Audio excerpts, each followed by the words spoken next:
ഈ സ്ഥാപനം കടന്നു പോകുന്നത് ഓരോ നിമിഷവും. കാരണം ഈ സ്ഥാപനം തുടങ്ങിയിട്ട് 14 വർഷമായി. ഇതൊരു അന്തർദേശീയ സ്ഥാപനമാണെന്നുള്ളത് പേരിൽ മാത്രമാണ് ഇപ്പോൾ നിൽക്കുന്നത്. അതിനൊരു മാറ്റം വരുത്തുക എന്നുള്ള ഒരു എളിയ ശ്രമമാണ് നമ്മളിപ്പോൾ നടത്തിക്കൊണ്ടിരിക്കുന്നത്. അത് ലക്ഷ്യത്തിലെത്തും എന്ന് നമ്മൾക്ക് സ്വപ്നം കാണാം എന്ന് വിചാരിക്കുന്നു. വാസ്തവത്തിൽ ഈ ചടങ്ങ് നമ്മൾ നേരത്തെ തീരുമാനിച്ചിരുന്നത് ബഹുമാനപ്പെട്ട സാംസ്കാരിക കാര്യ വകുപ്പ് മന്ത്രി ശ്രീ AK ബാലൻ ലൈബ്രറി മന്ദിര ഉദ്ഘാടനവും അതുപോലെ തന്നെ ശ്രീനാരായണ ഗുരു ഓപ്പൺ സർവകലാശാല നടത്താൻ തീരുമാനിച്ചിരിക്കുന്ന ഗുരുദേവ പഠനത്തിൻ്റെ ഡിഗ്രി തല കോഴ്സിൻ്റെ ശില്പശാലയുടെ ഉദ്ഘാടനം ബഹുമാനപ്പെട്ട ടൂറിസം വകുപ്പ് മന്ത്രി ശ്രീ കടകംപള്ളി സുരേന്ദ്രൻ നിർവഹിക്കും എന്നാണ് നമ്മൾ തീരുമാനിച്ചിരുന്നത്. പക്ഷേ ഇലക്ഷൻ പ്രഖ്യാപിച്ചത് കാരണമാണ് വീണ്ടും നമ്മൾക്ക് പ്രോഗ്രാമിൽ ചില മാറ്റങ്ങൾ വരുത്തേണ്ടി വന്നു. വാസ്തവത്തിൽ നമ്മൾ ഇന്നിവിടെ കൂടിയിരിക്കുന്നത് ശ്രീനാരായണ ഗുരു ഓപ്പൺ സർവകലാശാല നടത്താൻ തീരുമാനിച്ചിരിക്കുന്ന ഗുരുദേവ പഠനത്തിലെ ഡിഗ്രി തല കോഴ്സിൻ്റെ ശില്പശാലയാണ് നമ്മളിവിടെ നടക്കുന്ന പ്രധാന ചടങ്ങ്. അപ്പോൾ അതിനിടയിലൂടെ നമ്മളുടെ 1-2 കാര്യവും കൂടെ ഉദ്ഘാടനം നടത്താം എന്ന് വിചാരിച്ചു എന്നേ ഉള്ളൂ. കാരണം കൂടുതൽ എന്തായാലും നമ്മളൊരു ഉദ്ഘാടന ചടങ്ങ് നടത്തുന്നു, അതോടൊപ്പം നമ്മുടെ 2-3 പ്രോഗ്രാമും കൂടെ നടത്തിയാൽ ചിലവ് കുറയ്ക്കാം എന്നുള്ള ആഗ്രഹത്താലായിരുന്നു. ഇപ്പം ഇവിടെ നേരത്തെ സ്വാഗത പ്രസംഗികൻ സൂചിപ്പിച്ചതുപോലെ ഒരു ലൈബ്രറിക്ക് വേണ്ടുന്ന കുറേ പുസ്തകങ്ങൾ പല വ്യക്തികളും പല സുമനസ്സുകളും നമ്മൾക്ക് നൽകിയിട്ടുണ്ട്. അതെല്ലാം അവിടെ കെട്ടിവെച്ചിട്ടുണ്ട്. എല്ലാം പിന്നീട് ഇന്ന് വെളുപ്പിലെയാണ് ഈ ലൈബ്രറി മന്ദിരത്തിൻ്റെ പണികളൊക്കെ പൂർത്തിയാക്കി കിട്ടിയത്. അപ്പോൾ അതുകൊണ്ട് നമ്മൾ പിന്നീട് അത് നല്ലൊരു ലൈബ്രറിക്ക് മാറ്റുന്നതാണ്. പിന്നെ ഈ ലൈബ്രറി മന്ദിരത്തിൻ്റെ ഉദ്ഘാടനം നിർവഹിക്കാൻ നമ്മൾക്ക് ഇന്നിവിടെ നമ്മളോടൊപ്പം എത്തിയിരിക്കുന്ന ശ്രീനാരായണ ഗുരു ഓപ്പൺ സർവകലാശാലയുടെ വൈസ് ചാൻസലർ ശ്രീ മുബാരക് പാഷ, അദ്ദേഹം ഈ ചടങ്ങിന്, അതായത് ഒരു ഗുരുദേവ പഠനം നടത്തുന്ന ഒരു സ്ഥാപനത്തിലെ ഏത് കാര്യവും നിർവഹിക്കാൻ അനുയോജ്യനായ ഒരു വ്യക്തിയാണെന്ന് വളരെ കുറഞ്ഞ കാലത്തെ അദ്ദേഹവുമായുള്ള പരിചയം കൊണ്ടും അദ്ദേഹത്തിൻ്റെ വാക്കുകളിൽ നിന്നും എനിക്ക് മനസ്സിലായത് ഏറ്റവും അനുയോജ്യനായ ഒരു വ്യക്തിയെ തന്നെയാണ് നമ്മൾക്കിന്ന് ഈ ചടങ്ങിലേക്ക് ലഭിച്ചിരിക്കുന്നത്. അതുപോലെ തന്നെ ശ്രീനാരായണ ഗുരുവിൻ്റെ ജ്ഞാനവചസ്സുകളെ സാധാരണ ജനങ്ങൾക്കിടയിൽ പറഞ്ഞു കൊടുത്തും എനിക്കിപ്പോഴും ഓർമ്മ വരുന്നത് അതെനിക്ക് പറയാതെ പോകാൻ കഴിയില്ല. സ്വാമി ഓർമ്മിക്കുന്നുണ്ടോയെന്ന് എനിക്കറിയില്ല. എൻ്റെ മോനെ ഒരു 6 മാസം പ്രായമുള്ളപ്പോൾ ഞാനും ആ കൈക്കുഞ്ഞുമായിട്ട് ശിവഗിരിയിലെ ശാരദാ മഠത്തിൻ്റെ താഴെ ഇരിക്കുകയായിരുന്നു. അപ്പോൾ സൂക്ഷ്മാനന്ദ സ്വാമി അതുവഴി കടന്നുപോയപ്പോൾ കുഞ്ഞ് ഞാനുമായിട്ട് അവിടെ നിൽക്കുകയാണ്. കഴിഞ്ഞു പോയിട്ട് സ്വാമി തിരിച്ചു വന്നു. സ്വാമിക്ക് ഓർമ്മ കാണില്ല, കാരണം അവിടെ ഒത്തിരി ആളുകൾ, ആയിരക്കണക്കിന് ആളുകൾ ശിവഗിരിയിൽ വന്നു പോകുന്നതാണ്. അപ്പോൾ സ്വാമി ഒന്നിങ്ങനെ നോക്കിയിട്ട് തിരിച്ചു വന്ന് കുഞ്ഞിനെ നോക്കിയിട്ട് എന്നോട് ചോദിച്ചു, കുഞ്ഞിന് എന്താ കൊടുക്കുന്നത് എന്ന് ചോദിച്ചു. അപ്പം ഞാൻ കുഞ്ഞിന് കൊടുക്കുന്ന കാര്യങ്ങളൊക്കെ പറഞ്ഞു. അപ്പോൾ സ്വാമി പറഞ്ഞു, പുല്ല് കൊടുക്കണം കേട്ടോ, അതായത് നമ്മൾ കൂരവ് പുല്ല് കൊടുക്കണം, എന്നാലേ കുട്ടിക്ക് ആരോഗ്യം ഉണ്ടാവുള്ളൂ എന്ന് പറഞ്ഞു. അപ്പം ഞാൻ ആലോചിക്കുകയായിരുന്നു, എത്ര കരുതലോടുകൂടിയാണ് ആളുകളോട് ഈ സ്വാമിമാർ ഇടപെടുന്നത്. അന്ന് എൻ്റെ മനസ്സിൽ സൂക്ഷ്മാനന്ദ സ്വാമിയുടെ രൂപം പതിഞ്ഞു. കാരണം അവിടെയാണ് ഒരു സന്യാസി എപ്പോഴാണ് ശരിക്കും സന്യാസിയാകുന്നത്. അതിന് ഉത്തമ ഉദാഹരണമായിരുന്നു ശ്രീനാരായണ ഗുരു. ഒരു സന്യാസിയുടെ ജീവിതം എങ്ങനെയായിരിക്കണം എന്നുള്ളതിന് നേർ കാഴ്ചയായി നമ്മുടെ മുന്നിൽ നിൽക്കുന്നത് ശ്രീനാരായണ ഗുരുവാണ്. ആ ഗുരുവിൻ്റെ സന്യാസി പരമ്പരയിലെ ശ്രേഷ്ഠരായ സന്യാസിമാരെയാണ് നമ്മൾക്കിന്ന് ഈ ചടങ്ങിൽ അനുഗ്രഹ പ്രഭാഷണം നടത്തുന്നതിനും ലോഗോ പ്രകാശനം ചെയ്യുന്നതിനും അതുപോലെ നമ്മൾ നടത്താൻ ഉദ്ദേശിക്കുന്ന പഠനകേന്ദ്രം നടത്താൻ ഉദ്ദേശിക്കുന്ന ഒരു കോഴ്സാണ് ഡിപ്ലോമ ഇൻ ആത്മോപദേശ ശതകം. ഇങ്ങനെ ഇതിലൊക്കെ അനുഗ്രഹ പ്രഭാഷണം നടത്തുന്നതിനും നമ്മളെ അനുഗ്രഹിക്കുന്നതിനും ഒക്കെ ഈ സ്വാമിമാരെ തന്നെ കിട്ടിയതിൽ ഞാൻ ഏറ്റവും കൂടുതൽ സന്തോഷിക്കുന്നു, അഭിമാനിക്കുകയും ചെയ്യുന്നു. അതുപോലെ തന്നെ ഈ സ്ഥാപനത്തിൻ്റെ മുൻ ഡയറക്ടർ, അദ്ദേഹത്തിൻ്റെ കാര്യം നമ്മൾക്ക് പറയാതിരിക്കാൻ വയ്യ, ശ്രീ അജിത് ബാബു ആർ. ഞാനിവിടെ ചാർജ് എടുക്കാൻ വരുമ്പോൾ ഈ മുൻ ഡയറക്ടർ ശ്രീ അജിത് ബാബു ആയിരുന്നു. അദ്ദേഹത്തിന് സാംസ്കാരികകാര്യ വകുപ്പിൻ്റെ ഡെപ്യൂട്ടി സെക്രട്ടറിയാണ്. പക്ഷേ ആ സ്ഥാപനത്തിലെ എടുപ്പത് പണിയുള്ളത് കൊണ്ട് അദ്ദേഹത്തിന് ഇവിടെ പൂർണ്ണ സമയവും ഈ സ്ഥാപനത്തിൽ ചിലവഴിക്കാൻ കഴിഞ്ഞിട്ടില്ല. അപ്പം അദ്ദേഹം എന്നോട് പറഞ്ഞത്, സുഗീത, ഈ സ്ഥാപനത്തെ നന്നാക്കണമെന്ന് എനിക്ക് ആഗ്രഹമുണ്ട്, പക്ഷേ എന്ത് ചെയ്യാം, എൻ്റെ സമയം എന്നെ അനുവദിക്കുന്നില്ല. അപ്പോൾ അതുകൊണ്ട് നമ്മൾ ഭരണപരമായ എന്ത് കാര്യം ചോദിച്ചാലും അപ്പോൾ തന്നെ അത് പരിഹരിച്ചു തരികയും വേണ്ട സഹായങ്ങളും സഹകരണങ്ങളും ഒക്കെ തന്നുകൊണ്ടിരിക്കുന്ന ആളാണ് ശ്രീ അജിത് ബാബു. അദ്ദേഹത്തെയും ഞാൻ ഈ അവസരത്തിൽ വളരെ സ്നേഹത്തോടെ ഓർമ്മിക്കുകയാണ്. പിന്നെ മറ്റ് ഇവിടെ ഏറ്റവും പ്രധാനമായി പറയേണ്ടത് ഈ ശില്പശാലയിൽ പങ്കെടുക്കാൻ വന്നിരിക്കുന്ന അധ്യാപകരാണ്. കാരണം അവരാണ് ഈ ഒരാഴ്ച നടക്കുന്ന ഈ ശില്പശാല. ഇത് വളരെ ഗൗരവപൂർവമായുള്ള ഒരു ശില്പശാലയാണ് ഇവിടെ നടക്കാൻ പോകുന്നത്. കാരണം ഭാവി തലമുറയുടെ മുന്നിൽ ശ്രീനാരായണ ഗുരുവിനെ എങ്ങനെ അവതരിപ്പിക്കണം, അല്ലെങ്കിൽ ഭാവി തലമുറയ്ക്ക് ശ്രീനാരായണ ഗുരുവിനെ എങ്ങനെയാണ് നമ്മൾ അറിയിച്ചു കൊടുക്കേണ്ടത് എന്നുള്ളതിൻ്റെ വളരെ ഉത്തരവാദിത്വമുള്ള ഒരു പ്രവൃത്തിയാണ് ഈ വരുന്ന ഒരാഴ്ച നമ്മളിവിടെ ഒരു ബൗദ്ധികപരമായി ചിന്തിക്കേണ്ടിയിരിക്കുന്നത്. അതിനിവിടെ എത്തിച്ചേർന്നിരിക്കുന്ന എല്ലാവരെയും വളരെ സ്നേഹത്തോടെ ഞാൻ ഈ ചടങ്ങിലേക്ക് സ്വാഗതം ചെയ്യുകയാണ്. മറ്റൊന്ന്, ഞാൻ പറയാതെ വിടുന്നത് ശരിയല്ല, നമ്മുടെ ഒരു ചെറിയ സ്ഥാപനമാണ്. പലരും ഇപ്പോഴും എന്നോട് ചോദിക്കാറുണ്ട്, അതൊരു സർക്കാർ സ്ഥാപനമാണോ, അല്ലെങ്കിൽ അവിടെ എന്താ നടക്കുന്നത് എന്നൊക്കെ ചോദിക്കാറുണ്ട്. അപ്പോൾ അതിൽ നിന്നും വ്യത്യസ്തമായി ഈ സ്ഥാപനത്തെ ജനങ്ങൾ അറിയണം, എല്ലാവരുടെയും ഇടയിൽ എത്തണം, അതുപോലെ അക്കാഡമിഷ്യൻസ് ഇവിടെ വന്നു പോകണം എന്നൊക്കെയുള്ള ഒരുപാട് എൻ്റെ ആഗ്രഹം വെച്ചുകൊണ്ടാണ് ഞാൻ നമ്മുടെ ബഹുമാനപ്പെട്ട വൈസ് ചാൻസലറെ കാണുകയും അദ്ദേഹവുമായി കാര്യങ്ങൾ ഡിസ്കസ് ചെയ്ത് ആദ്യം ഞാൻ കണ്ടത് നമ്മുടെ pro vice chancellor doctor SV Sudheer സാറിനെയാണ്. അപ്പോൾ സുധീർ സാർ പറഞ്ഞ ഒരു കാര്യം എനിക്ക് ഇപ്പോഴും ഓർമ്മയുണ്ട്. അതായത് യൂണിവേഴ്സിറ്റി തുടങ്ങുന്നതേ ഉള്ളൂ, അതിൻ്റെ ബിൽഡിംഗ് ആയിട്ടില്ല, വാടകയ്ക്കുള്ള ബിൽഡിംഗ് ആയി, ബാക്കി ഒരു കാര്യം ആയിട്ടില്ല. ആ സമയത്ത് ഞാൻ അദ്ദേഹവുമായി സാറിങ്ങനെ നമുക്ക് ഗുരുദേവ പഠനം നടത്തുന്നതിന് നമ്മുടെ സ്ഥാപനം സഹകരിക്കാൻ ആഗ്രഹിക്കുന്നു എന്ന് പറഞ്ഞപ്പോൾ അദ്ദേഹം പറഞ്ഞത്, നല്ല കാര്യം, ഒരു പെൺകുട്ടി വെറുതെ അല്ലല്ലോ കടന്നു വരുന്നത്, സ്ത്രീധനവുമായിട്ടല്ലേ വരുന്നത്, അതുകൊണ്ട് നമ്മൾ പൂർണ്ണമായും സ്വാഗതം ചെയ്യുന്നു എന്ന് പറഞ്ഞു. കാരണം നമ്മൾക്കിവിടെ സ്ഥല സൗകര്യമുണ്ട്, മറ്റ് അത്യാവശ്യം ഫെസിലിറ്റീസൊക്കെ ഉണ്ട്. അപ്പം അതുകൊണ്ട് നല്ലതാണെന്നുള്ള വളരെ സ്നേഹത്തോടും സഹകരണ മനോഭാവത്തോടും കൂടിയാണ് സുധീർ സാർ എന്നോട് പെരുമാറിയത്. അതുപോലെ തന്നെ നമ്മുടെ രജിസ്ട്രാറായ ഡോക്ടർ P. ദിലീപ് സാർ.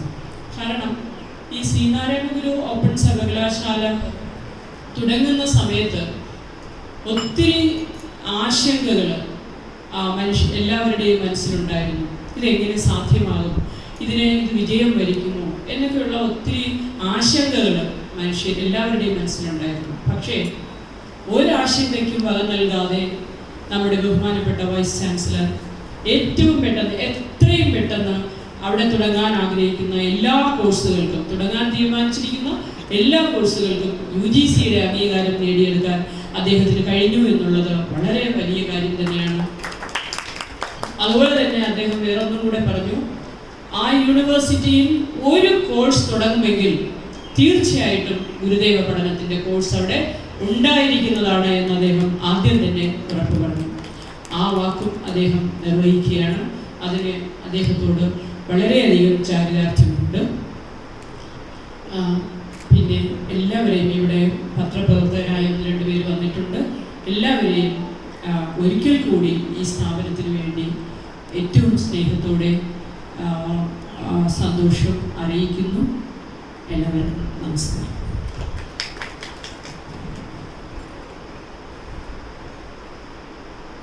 ബഹുമാനികളെ, ഈ ചടങ്ങുകളുടെ ഔദ്യോഗികമായ ഉദ്ഘാടനമാണ് ഇനി ഇവിടെ നടക്കാൻ പോകുന്നത്.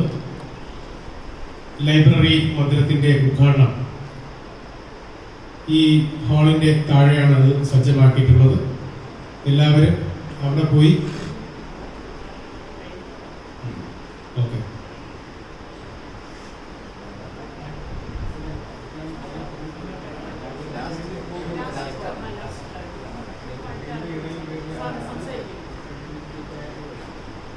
ഈ ചടങ്ങ് അവസാനം നിർവഹിക്കാം.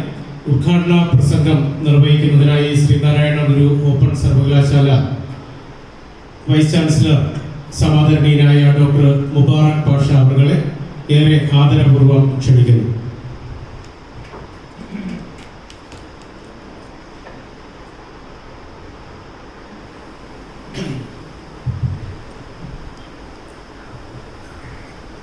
വേദിയിൽ ഇരിക്കുന്ന അഭിനന്ദരായ സ്വാമികൾ, മറ്റു പ്രിയപ്പെട്ട സുഹൃത്തുക്കളെ, സമ്പുഷ്ടമായ സദസ്സ്, എല്ലാവർക്കും ബഹുമാന്യമായ സ്നേഹം നിറഞ്ഞ അഭിവാദ്യങ്ങൾക്ക് അർഹമായ സദസ്സിനോട് ഒരിക്കൽ കൂടി സ്വാഗതം പറഞ്ഞുകൊണ്ട് ഞാൻ തോന്നി.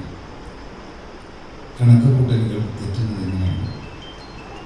കണക്കുകൂട്ടലുകൾ തെറ്റുന്നത് എങ്ങനെയാണ് എന്ന് ഞാൻ പറയാൻ കാരണം, കണക്കുകൂട്ടലുകൾ തെറ്റുന്നത് എൻ്റെ ജീവിതത്തിലെ വളരെ മനോഹരമായ ഏടുകളാണ്. ജനനം മുതൽ പിന്നീടുണ്ടായിട്ടുള്ള എൻ്റെ ജീവിതത്തിൻ്റെ പ്രധാനപ്പെട്ട സംഖ്യകളിലൊക്കെ മറ്റുള്ളവർ പ്രതീക്ഷിക്കാത്ത സാധനങ്ങളാണ് എൻ്റെ ജീവിതത്തിൽ ഉണ്ടായിട്ടുള്ളത്. ഇത് ഞാൻ ഈ ആത്മനിഷ്ഠമായി നിങ്ങളോട് പറയുന്നത് വ്യക്തിപരമാകാൻ വേണ്ടിയല്ല. ജീവിതത്തിൽ മനുഷ്യൻ്റെ ജീവിതത്തിൽ ഉണ്ടാകുന്ന അപൂർവമായ സന്ദർഭങ്ങളെ അതിൻ്റെ ദൈവിക കൽപ്പനയുമായി ബന്ധപ്പെടുത്താൻ ഉള്ളൊരു കുറികൊണ്ട് പറയുകയാണ്. ഒരിക്കലും ഞാൻ പ്രതീക്ഷിച്ചില്ല ഈ ഒരു ചടങ്ങിൻ്റെ ഉദ്ഘാടനം എൻ്റെ വിധിയുടെ ഭാഗമാണ്, എൻ്റെ ഡെസ്റ്റിനിയുടെ ഭാഗമാണ് ഞാൻ പ്രതീക്ഷിച്ചതേയില്ല. അങ്ങനെയാണ് ജീവിതത്തിൽ എല്ലാ കാര്യങ്ങളും എൻ്റെ ജീവിതത്തിൽ ഉണ്ടായിട്ടുള്ളത്. ശ്രീനാരായണ ഗുരു ഓപ്പൺ യൂണിവേഴ്സിറ്റിയുടെ വൈസ് ചാൻസലർ ആകുമെന്നുള്ള പ്രതീക്ഷ എനിക്കൊരിക്കലും ഉണ്ടായിരുന്നില്ല. ഒരു സ്വപ്നേവി പോലും ഞാൻ ചിന്തിച്ച ഒരു കാര്യമായിരുന്നില്ല.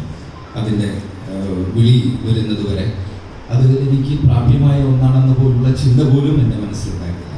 പക്ഷേ അങ്ങനെയാണ് ഒരു വൈകുന്നേരം എന്നെ തന്നെ നിയുക്തനാക്കുന്ന ഒരു ഒഫീഷ്യൽ കോൾ തിരുവനന്തപുരത്ത് നിന്ന്. അതൊരു ജീവിതത്തിലുണ്ടായ ഒരു വലിയ ഒരു മുഹൂർത്തം തന്നെ. ആ മുഹൂർത്തത്തിൻ്റെ ആകസ്മികത, അത് തികച്ചും ആകസ്മികമായ മുഹൂർത്തമാണ്. ആ ആകസ്മികതയുടെ റൊമാൻറ്റിക് തലം, അതിൻ്റെ കാൽപ്പനികമായിട്ടുള്ള അംശം എൻ്റെ ഒഴിവു സമയങ്ങളിൽ എന്നോട് വ്യഞ്ജന വർത്തമാനങ്ങൾ പറയുകയും ചെയ്യും. ഞാനത് കേൾക്കുകയും ഞാനതിൻ്റെ ആത്മനിർവൃതിയിൽ തന്നെ ഞാൻ കുറേ നേരം ഇരിക്കുകയും ചെയ്യും. അങ്ങനെ എത്രയോ സംഭവങ്ങളുണ്ടായി. അതിനിടയ്ക്കാണ് സുഗിത കടന്നു വരുന്നത് നമ്മുടെ സർവകലാശാലയുടെ ഫോർമാറ്റിലേക്ക്. നിരന്തരമായിട്ടുള്ള ഫോൺ കോളുകൾക്ക് പിന്നിൽ ഈ സർവകലാശാലയും ഈ സ്ഥാപനവും തമ്മിലുള്ള ബന്ധത്തെക്കുറിച്ചാണ് അവർ പറഞ്ഞത്. അത് പറഞ്ഞ സമയത്തും ഞങ്ങൾ ഉദ്ദേശിക്കുന്നത് ഒരു അക്കാദമിക് സംരംഭത്തിൻ്റെ ഭാഗമാകുക എന്നുള്ളത് തന്നെയാണ്. അങ്ങനെയാണ് ഞാൻ കരുതിയത്. അങ്ങനെ ഒരു അക്കാദമിക് സംരംഭത്തിൻ്റെ ഭാഗമാകുന്ന ഒരു ചടങ്ങിലേക്ക് ഞാൻ വരും. അങ്ങനെ ഒരു സർവകലാശാലയുടെ നിയോഗം പോലെ വരും. അങ്ങനെ ഇടയ്ക്ക് പിന്നീട് ഇങ്ങനെ മാറ്റി സുഗീത. മന്ത്രിമാർ വരുന്നുണ്ട്, സാറ് സംസാരിക്കാൻ. ആശംസ ഭയങ്കര സന്തോഷം തോന്നി. ഒരു ആശംസ പറയാനുള്ളത് ഒരു അവസരമാണ്, അതൊരു സ്വാഭാവികമായിട്ടുള്ള അവസരം. അങ്ങനെയാണ് പെട്ടെന്ന് ഇലക്ഷൻ പൊട്ടി വീണതും എന്നോട് ഉദ്ഘാടനം ചെയ്യാൻ പറഞ്ഞു. സത്യത്തിൽ ഉദ്ഘാടനം ചെയ്യാൻ പറഞ്ഞപ്പോൾ സുഗീതയോട് ഞാൻ സംസാരിക്കുകയും ചെയ്തു. സുഗീത അത് ഓർക്കുന്നുണ്ടാവും. ഈ ആകസ്മികമായിട്ടുള്ള മാറ്റങ്ങളുണ്ടല്ലോ ജീവിതത്തിൽ, ആ മാറ്റങ്ങൾക്ക് ദൈവികമായ അർത്ഥങ്ങളുണ്ടാകും. ഈ അർത്ഥങ്ങൾ എനിക്ക് ഇതാണ് അർത്ഥം എന്ന് പറയാൻ പറ്റുന്ന തരത്തിലുള്ള വെളിപാട് എൻ്റെ കൈവശമില്ല. പക്ഷേ ഞാൻ കൃത്യമായി അറിയുന്ന ഒരു കാര്യം, ഈ ആകസ്മികതയിൽ ദൈവം കൂട്ടിവെച്ച ചില കരുതലുകളുണ്ട്, ചില ഭംഗിയുണ്ട്, അതിൻ്റെ സൗന്ദര്യമുണ്ട്. ആ സൗന്ദര്യമാണ് ഇപ്പോൾ എന്നോട് വർത്തമാനം പറയുന്നത്. ആ സൗന്ദര്യം ഇതാണ് ആ സൗന്ദര്യം. ശ്രീനാരായണ ഗുരു ഓപ്പൺ യൂണിവേഴ്സിറ്റിയുടെ വൈസ് ചാൻസലറായ ഒരു സാധാരണ മനുഷ്യൻ, വളരെ സാധാരണമായ മനുഷ്യൻ, ശ്രീനാരായണ ഗുരു സർവകലാശാലയുടെ പോലെ തന്നെ പ്രസക്തമായ ഒരു അന്തർദേശീയ പഠന കേന്ദ്രത്തിൻ്റെ മറ്റൊരു ബിൽഡിങ്ങിനെ എനിക്ക് വളരെ പ്രിയപ്പെട്ടതാണ് ലൈബ്രറി.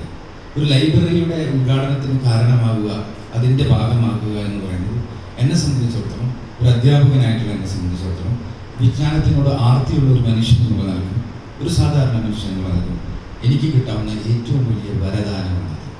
ഈ വരദാനത്തിന് സാക്ഷ്യം വഹിച്ച ഈ മുഹൂർത്തത്തിൽ വളരെ പണ്ഡിതന്മാരായ സ്വാമികൾ ഞങ്ങളുടെ സദസ്സിലുണ്ട്. അത്ര തന്നെ പാണ്ഡിത്യമുള്ള മറ്റൊരു, അല്ലെങ്കിൽ അതിനടുത്ത് നിൽക്കുന്ന പാണ്ഡിത്യമുള്ള പണ്ഡിതന്മാരുമുണ്ട്.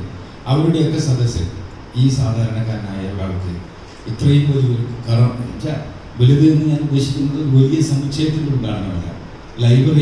ലൈബ്രറി സമുച്ചയങ്ങളിൽ നിന്ന് വ്യത്യസ്തമാക്കുന്നത് അതിന് കമ്പനങ്ങൾ ഉണ്ടാക്കാൻ കഴിയും. അത് കമ്പനങ്ങൾ ഉണ്ടാക്കാൻ കഴിയുന്ന ഏറ്റവും പ്രധാനപ്പെട്ട ദൈക്ഷണിക കേന്ദ്രമാണ് ലൈബ്രറി. അതൊരു ചെറിയ മുറി മതി ലൈബ്രറിക്ക്. അതിനൊരു വളരെ ചെറിയ മുറിയിൽ വളരെ ഒറ്റപ്പെട്ട് നിൽക്കുന്ന ഒരു റാക്കിൽ സൂക്ഷിച്ച പുസ്തകങ്ങൾ, അതുണ്ടാക്കുന്ന പ്രകമ്പനമാണ് ഒരു സമൂഹത്തെ മാറ്റിമറിക്കുക എന്ന് എന്നോട് പറഞ്ഞ ധാരാളം അധ്യാപകരുണ്ട്. അവരുടെ വാക്കുകളൊക്കെ വേദവാക്യങ്ങളായിട്ടുള്ള എന്നെ സംബന്ധിച്ചിടത്തോളം ഒരു വലിയ സമുച്ചയത്തിൻ്റെ ഉദ്ഘാടന ചടങ്ങിൽ നിൽക്കുന്ന ഒരു സാക്ഷ്യം വഹിക്കുന്ന ഒരു വ്യക്തിയേക്കാൾ ഏറെ സന്തോഷം എനിക്ക് കിട്ടുന്നുണ്ട്. അതിനേക്കാൾ ഏറെ സന്തോഷം ഉണ്ടാകുന്നത് അറിയുക ശ്രീനാരായണ ഗുരുവിൻ്റെ ചൈതന്യത്തിൻ്റെ പരിസരത്താണ് ഞാൻ നിൽക്കുന്നത്. അതെനിക്ക് അറിയുകയും ചെയ്യാം. ഒരുപക്ഷെ ഈ പരിസരത്ത് എന്നോട് സംവേദിക്കുന്നത്, എന്നെ നോക്കി പറയുന്നത്, എൻ്റെ ചെവിട്ടിൽ മന്ത്രങ്ങൾ ഓതുന്നത്, ഞാൻ വിശ്വസിക്കുന്നത് ഈ ശ്രീനാരായണ ഗുരുവിൻ്റെ ആ ഗുരു തുല്യനായ ആ ശ്രേഷ്ഠൻ്റെ ചിന്തയുടെ സൗലഭ്യമാണ്. അല്ലെങ്കിൽ ആ ചിന്തയുടെ സത്യമാണ് എന്നോട് എൻ്റെ ചെവിയിൽ മന്ത്രിക്കുന്നത്. ഞാനത് അറിയുന്നു. ഞാനത് അറിയുന്നു എന്ന് പറയുന്ന സമയത്ത് അത് നിങ്ങളൊരു വളരെ യാന്ത്രികമായിട്ടുള്ള അറിവിലായി കരുതണ്ടാണ്. എല്ലാ അറിവുകൾക്കും അപ്പുറത്ത് മെറ്റാഫിസിക്കലായിട്ടുള്ള അതിഭൗതികവാദത്തിൻ്റെ പരിസരമുണ്ട്. ആ അതിഭൗതികവാദത്തിൻ്റെ പരിസരത്ത് നിന്ന് ഒരാൾ പറയുകയും ഒരാൾ അനുഭവിക്കുകയും ഒരാൾ അറിയുകയും ചെയ്യുന്ന മുഹൂർത്തങ്ങൾ ജീവിതത്തിൽ, സാധാരണ മനുഷ്യൻ്റെ ജീവിതത്തിൽ നിരന്തരം സംഭവിക്കുന്ന കാര്യം തന്നെയാണ്. ഞാനൊരു അസാധാരണ മനുഷ്യനായിട്ടല്ല ഞാൻ പറയുന്നത്. പക്ഷേ എൻ്റെ ജീവിതത്തിൽ സംഭവിക്കുന്ന അസാധാരണമായ കാര്യങ്ങൾ അതെന്നോട് പറയുന്നത് വേറെ വളരെ വ്യക്തമായിട്ടുള്ള, അല്ലെങ്കിൽ വളരെയധികം പ്രസക്തമായിട്ടുള്ള കാര്യങ്ങളാണെന്ന് പറയാനാണ് ഞാൻ ഉദ്ദേശിക്കുന്നത്. സർവകലാശാലയുടെ വൈസ് ചാൻസലറായിരിക്കുന്ന സമയത്ത് ചോദിച്ചവരുണ്ട് ധാരാളം പേര്. ഇഷ്ടം പോലെ ചോദ്യങ്ങളുണ്ടായിരുന്നു. ചോദ്യങ്ങൾക്കുള്ള ഉത്തരങ്ങൾ പറയാൻ പറ്റാത്ത സമയങ്ങൾ മൗനിയാകാറുണ്ട്. പക്ഷെ ആ മൗനിയാകുന്ന സമയത്തും എൻ്റെ മനസ്സിൽ കൃത്യമായി ഞാൻ ചിന്തിച്ച ഒരു കാര്യമുണ്ട്. സർവകലാശാല അറിയപ്പെടുന്നത് ശ്രീനാരായണ ഗുരുവിൻ്റെ പേരിലാണ്. ആ സർവകലാശാലയിൽ അത് ശ്രീനാരായണ ഗുരുവിൻ്റെ ആ ശ്രേഷ്ഠ വര്യൻ്റെ ഓർമ്മകൾക്ക് മുന്നിൽ എന്ത് ചെയ്യണമെന്ന് പറയുന്ന ഒരു ചിന്തയുണ്ടായിരുന്നു. ആ ചിന്തയ്ക്ക് ധാരാളം വഴികളുണ്ട്. ഒരു പൂച്ചയെ കൊല്ലാൻ 1000 വഴികളാണ്. പക്ഷെ വഴികളിൽ ഏറ്റവും ശ്രേഷ്ഠമായ വഴി ഞങ്ങൾക്ക് തിരഞ്ഞെടുക്കണമെന്നുണ്ടായിരുന്നു. ഞങ്ങളുടെ വഴി ഇതായിരുന്നു. ശ്രീനാരായണ ഗുരുവിനുള്ള ഏറ്റവും നല്ല ഉപഹാരം എന്താണ്? ഒരു കെട്ടിടം പണിയാണ്. അല്ല, അങ്ങനെ ഞങ്ങൾ വിശ്വസിക്കുന്നേയില്ല. അതിനേക്കാളേറെ ശ്രീനാരായണ ഗുരുവിനെ പ്രകീർത്തിക്കുന്ന കവിതകളാണ്, അല്ലെങ്കിൽ ഇന്റലക്ച്വൽ ഡിസ്കോഴ്സാണ്. അതൊന്നുമല്ല. ശ്രീനാരായണ ഗുരുവിന് നൽകാവുന്ന ഏറ്റവും നല്ല ഉപഹാരം അദ്ദേഹത്തിൻ്റെ ഓർമ്മയ്ക്ക് മുന്നിൽ ഞങ്ങൾ സ്നേഹപൂർവ്വം, ബഹുമാന പുരസ്സരം, ആദരവപൂർവ്വം നൽകാവുന്ന ഏറ്റവും വലിയ കാണിക്ക അദ്ദേഹത്തിൻ്റെ ചിന്തകൾ സാധാരണ ജനങ്ങളിലേക്ക് എത്തിക്കുന്ന ഒരു വലിയ മഹത്തരമായ പ്രവർത്തനത്തിന് നേതൃത്വം നൽകുക എന്നുള്ളത്. അതാണ് ഞങ്ങൾ ചെയ്യുന്നത്. ഈ സർവകലാശാല ചെയ്യാൻ ഉദ്ദേശിക്കുന്നത് അത് തന്നെയാണ്. അതുകൊണ്ട് തന്നെയാണ് സർവകലാശാല തുടക്കത്തിൽ മൗനിയാവുകയും പിന്നീട് ശബ്ദിക്കാൻ തുടങ്ങുകയും ചെയ്തത്. കാരണം എല്ലാ പദ്ധതികൾ ആസൂത്രണം ചെയ്യുന്ന സമയത്തും അതിൻ്റെ പിന്നിൽ ഒരു മനസ്സുണ്ടാകണം, അതിൻ്റെ പിന്നിൽ ഒരു പദ്ധതി ഉണ്ടാകണം, അതിൻ്റെ പിന്നിൽ ഒരു പന്താവ് ഉണ്ടാകണം. ആ പന്താവാണ് ഇവിടെ നിന്ന് നടക്കാൻ പോകുന്ന ഒരു പ്രധാനപ്പെട്ട ഒരു ചടങ്ങിന് ഞങ്ങളുടെ വൈസ് ചാൻസലർ ഡോക്ടർ സുധീർ ഉദ്ഘാടനം ചെയ്യാൻ പോകുന്ന അക്കാദമിക് ചർച്ച. അതിൻ്റെ ഇടയിൽ വന്നു കിട്ടിയ ഒരു മഹാഭാഗ്യമാണ് എനിക്ക്. ഈ ഭാഗ്യത്തെ കുറിച്ച് മാത്രമാണ് ഞാൻ സംസാരിക്കുന്നത്. ശ്രീനാരായണ ഗുരു എന്നോട്, ഞാൻ എല്ലാ യോഗങ്ങളിലും പറയുന്ന കാര്യമാണ്, എന്നോട് പറയുന്നത് ഇതാണ്: മനുഷ്യൻ്റെ മാനവികതയുടെ അടിസ്ഥാന പ്രമാണങ്ങളാണ് അദ്ദേഹം എന്നോട് പറയുന്നത്. അദ്ദേഹത്തിൻ്റെ ചിന്താസരണി എന്നോട് പറയുന്നത് മറ്റൊന്നുമല്ല. മനുഷ്യനെ സ്നേഹിക്കുക, ജാതിക്കപ്പുറത്ത്. ജാതി എന്ന് പറയുന്നത് ഒരു കാസ്റ്റ് എന്ന് പറയുന്നത് ഒരു ഇന്ത്യൻ കോണ്ടെക്സ്റ്റ് മാത്രമല്ല. ഞാൻ പലപ്പോഴും എൻ്റെ ചരിത്ര വിദ്യാർത്ഥി എന്നുള്ള നിലയ്ക്ക് ഞാൻ മനസ്സിലാക്കിയിട്ടുള്ളത് അദ്ദേഹത്തിൻ്റെ നവോത്ഥാന നായകൻ എന്ന് വിളിക്കുന്നത് അബദ്ധമാണ്. എല്ലാ നവോത്ഥാന പരിഷ്കർത്താക്കളിൽ നിന്നും വ്യത്യസ്തനാണ് അദ്ദേഹം. ഇന്ന് നമ്മൾ ഇന്ത്യയിൽ പഠിക്കുന്ന പരിഷ്കർത്താക്കളുണ്ടല്ലോ ധാരാളം പേര്.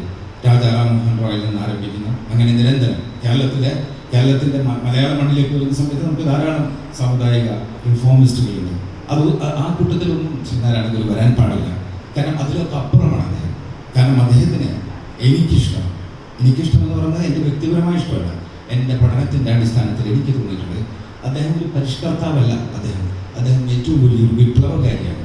മാനവികത എന്ന് പറയുന്ന ഒരു സംഖ്യയുടെ ഏറ്റവും ലളിതമായ അർത്ഥം അത് വ്യാഖ്യാനിക്കുകയും അതിൻ്റെ അർത്ഥം നമ്മളോട് പരിചയപ്പെടുത്തുകയും ചെയ്തിട്ടുള്ളത് ശ്രീനാരായണ ഗുരുവിൻ്റെ ചർച്ച, എല്ലാ ചർച്ചകളും ഇങ്ങനെ തന്നെ ആരംഭിക്കണം.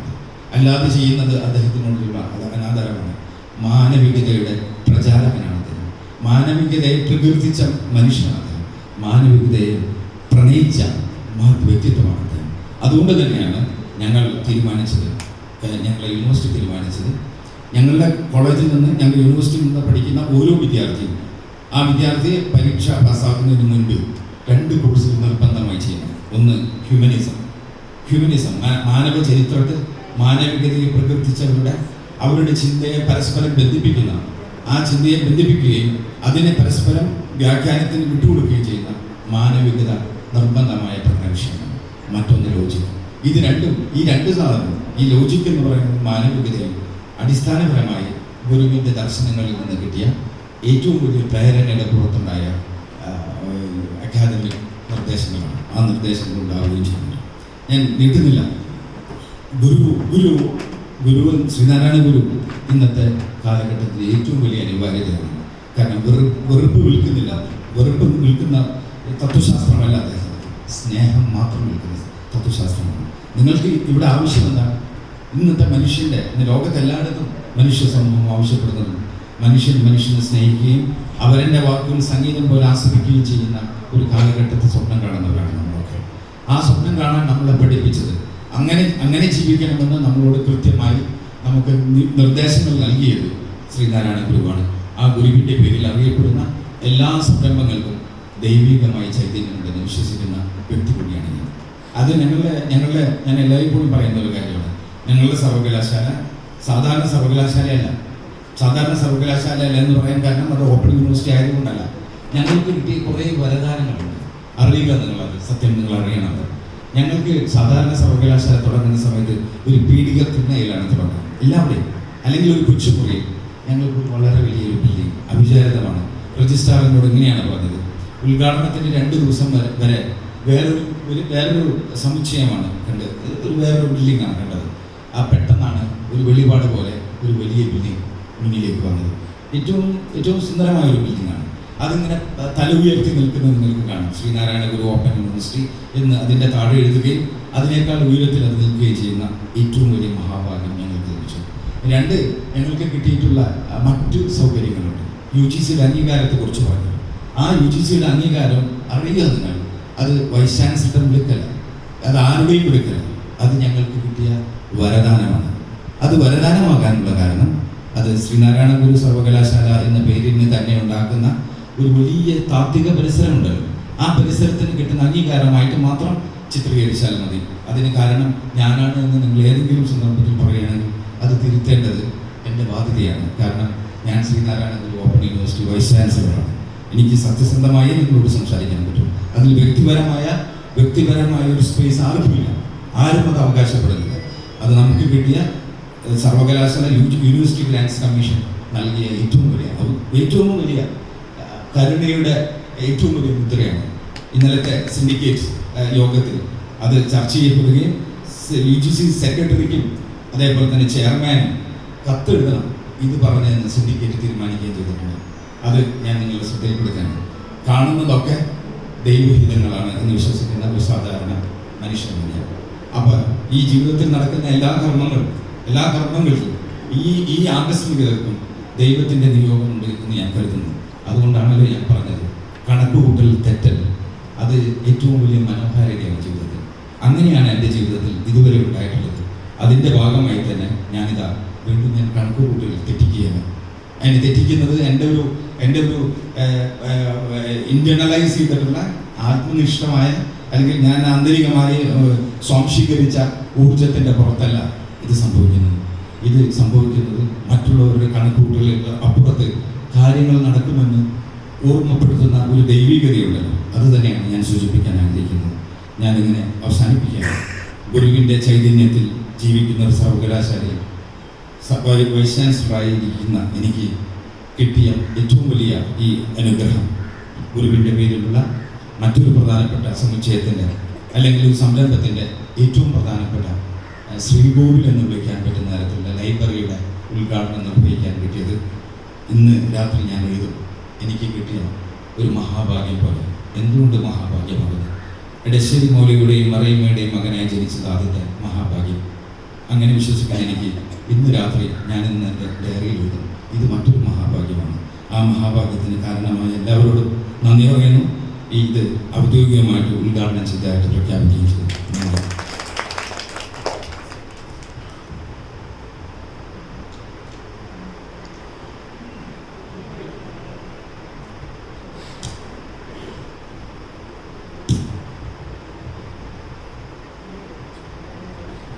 അടുത്തതായി അന്തർദേശീയ പഠന കേന്ദ്രത്തിൻ്റെ ലോഗോ പ്രകാശനത്തിൻ്റെ ഭാഗമായി പ്രഭാഷണം നടത്തുന്നതിനായി ശ്രീനാരായണ ധർമ്മസംഘം പ്രസിഡന്റ് മുൻ ജനറൽ സെക്രട്ടറി ശ്രീമദ് ഋതംബരാനന്ദ സ്വാമികളെ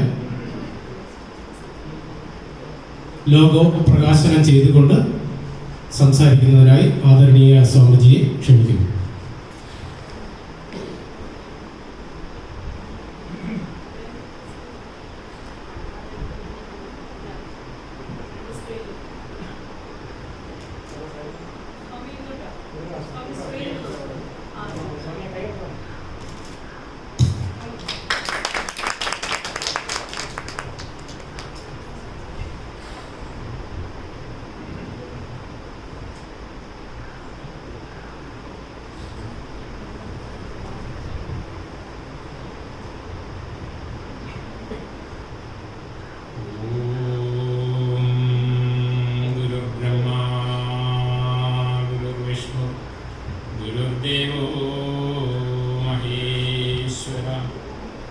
साक्षात् परं ब्रह्म तस्मै श्री गुरवे नमः। जय नारायण गुरुप्रिये शिवगिरीश्वरी शारदे चतुरास्याक्षि शरश्चन्द्रमरीचिके।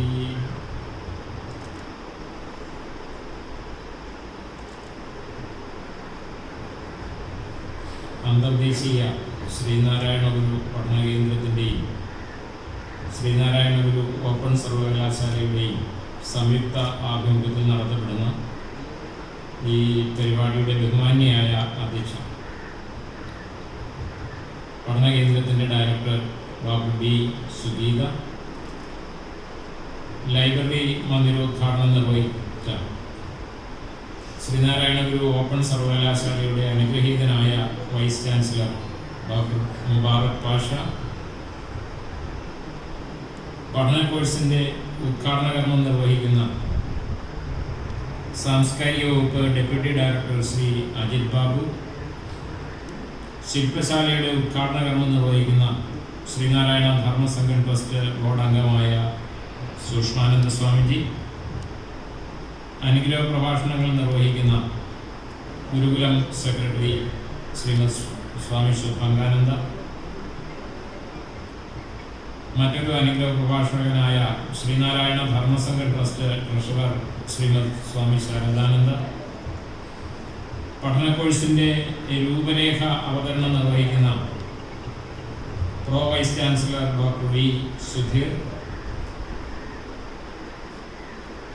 ഇവിടെ നമുക്ക് ഏവർക്കും കൃതജ്ഞതാ പ്രകാശനം നിർവഹിക്കുന്ന ശ്രീനാരായണ ഗുരു ഓപ്പൺ സർവകലാശാലയുടെ ബഹുമാന്യായ registrar doctor P N Dileep, ഇവിടെ നമുക്ക് ഏവർക്കും സ്വാഗതമോദിയ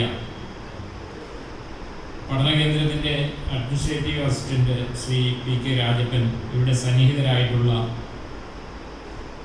ബഹുമാന്യരെ, ഏറെ സന്തോഷകരമായൊരു മുഹൂർത്തത്തിലാണ് നാം ഏവരും സാക്ഷ്യം വഹിക്കുന്നത്. വിശ്വമാനവികതയുടെ മഹാപ്രവാചകനായ ശ്രീനാരായണ ഗുരുദേവൻ ലോകസംഗ്രഹാർത്ഥം പതിറ്റാണ്ടുകൾ നീണ്ടു നിന്ന പ്രവർത്തനങ്ങൾക്കാണ് തുടക്കം കുറിച്ചത്. വിദ്യാഭ്യാസത്തിന് ഏറെ പ്രാധാന്യം നൽകിയിരുന്ന ഗുരു ലോകം കണ്ടിട്ടുള്ളതിൽ വെച്ച് ഏറ്റവും വലിയൊരു വിദ്യാഭ്യാസ വിചക്ഷണനാണെന്ന് ഗുരുവിൻ്റെ വിദ്യാഭ്യാസ വീക്ഷണത്തെ പഠിക്കുന്ന ഏതൊരാൾക്കും സമ്മതിക്കുന്നു. അന്നത്തെ കാലഘട്ടത്തിന് മാത്രമല്ല, വരാൻ പോകുന്ന അത്യാധുനികമായ കാലഘട്ടത്തിലും ഗുരുവിൻ്റെ വിദ്യാഭ്യാസ വീക്ഷണത്തിന് പ്രസക്തി ഏറി വരുമെന്ന കാര്യത്തിൽ പക്ഷാന്തരമില്ല. ഇവിടെ നമ്മുടെ ബഹുമാന്യനായ വൈസ് ചാൻസലർ നിർവഹിക്കപ്പെട്ടത് ഒരു ഗ്രന്ഥശാലയുടെ ഉദ്ഘാടന കർമ്മമാണ്. ഗുരുവിൻ്റെ വാക്കുകൾ തന്നെ കടമെടുത്താൽ, വിവേകം താനേ വരുമോ? വരില്ല, യത്നിക്കണം. നല്ല പുസ്തകങ്ങൾ വായിക്കണം, കഠിന പരിശ്രമം ചെയ്യണം. നമ്മൾ വായിക്കുന്നത് നല്ല പുസ്തകങ്ങളായിരിക്കും. മോശമായ പുസ്തകങ്ങൾ വായിക്കാൻ പാടില്ല എന്നുള്ളൊരു നിഷ്കർഷ കൂടി അതിൽ അന്തർഭവിക്കും. നല്ല പുസ്തകങ്ങൾ വായിക്കുമ്പോൾ നമ്മുടെ ചിന്ത സത്ചിന്തകളാണ്, നമ്മുടെ വാക്കുകൾ നല്ല വാക്കുകളാണ്, നമ്മുടെ പ്രവൃത്തികൾ സദാചാരമാണ്. അത് മനസ്സാ വാച കർമ്മണ നമുക്കും മറ്റുള്ളവർക്കും ഗുണമുണ്ടാക്കുന്നു, നമ്മുടെ അഭ്യുന്നതിക്കും നിശ്രേയസത്തിനും കാരണമായിരിക്കും. അതുകൊണ്ടാണ് ഗുരു പറഞ്ഞത്, ക്ഷേത്രപ്രതിഷ്ഠകളോടനുബന്ധമായി വായനശാലകൾ ഉണ്ടാകും. ഗുരുവിൻ്റെ ക്ഷേത്രസങ്കല്പവും അന്നുവരെ ഉണ്ടായിരുന്ന ക്ഷേത്രസങ്കല്പത്തിൽ നിന്ന് തികച്ചും വ്യത്യസ്തമാണ്. പ്രധാന ദേവാലയം വിദ്യാലയമായിരിക്കും. അപ്പോൾ ക്ഷേത്രത്തിൻ്റെ ശ്രീകോവിൽ എന്ന് പറയുന്നത് ഗുരു സങ്കല്പിച്ചിരിക്കുന്നത് വിദ്യാലയമാണ്. വിദ്യാഭ്യാസം ഉണ്ടായി കഴിയുമ്പോൾ എല്ലാമായി നമ്മൾ ധരിക്കുന്നു. ഇപ്പോൾ ഗുരുവിൻ്റെ വിദ്യാഭ്യാസ സങ്കല്പം പരാവിദ്യയും അപരാവിദ്യയും ഉൾക്കൊണ്ട സമ്പൂർണമായൊരു വിദ്യാഭ്യാസ സമ്പ്രദായമാണ്. ഭൗതികമായ പുരോഗതി നേടുന്നതോടൊപ്പം തന്നെ ആധ്യാത്മികമായ വളർച്ചയും മനുഷ്യജന്മത്തിൻ്റെ ആത്യന്തിക ലക്ഷ്യത്തിലേക്ക് മനുഷ്യരെ ആനയിക്കുന്നതിനുള്ള മാർഗമായി അത് മാറുമ്പോഴാണ് വിദ്യാഭ്യാസം അർത്ഥപൂർണമാകുന്നത്. നമ്മുടെ VC-യുടെ സൂചിപ്പിച്ചു, പ്രത്യേകമായി ഊന്നി പറഞ്ഞൊരു കാര്യം ഗുരുവിലെ മാനവികതയാണ്. വിശ്വമാനവികതയ്ക്ക് ഏറ്റവും കൂടുതൽ പ്രാധാന്യം കൊടുത്തൊരു മഹാപ്രവാചകനാണ്. അതുകൊണ്ട് തന്നെ ഗുരു ആരാണെന്ന് പഠിക്കുന്നതിന് വേണ്ടി നമ്മൾ ഗുരുവിൻ്റെ കൃതികൾ ആധികാരികമായി തന്നെ പഠിക്കണം. അപ്പം അതിന് തുടക്കം കുറിച്ചുകൊണ്ടാണ് അന്താരാഷ്ട്ര പഠന കേന്ദ്രം ഇത്തരത്തിലുള്ള ലൈബ്രറിക്ക് തുടക്കം കുറിച്ചിരിക്കുന്നത്. ഒരു ഗവേഷണ കേന്ദ്രമായി ഇത് വളർന്ന് വികാസം പ്രാപിക്കേണ്ടതുണ്ട്. ഇതെൻ്റെ ഓർമ്മ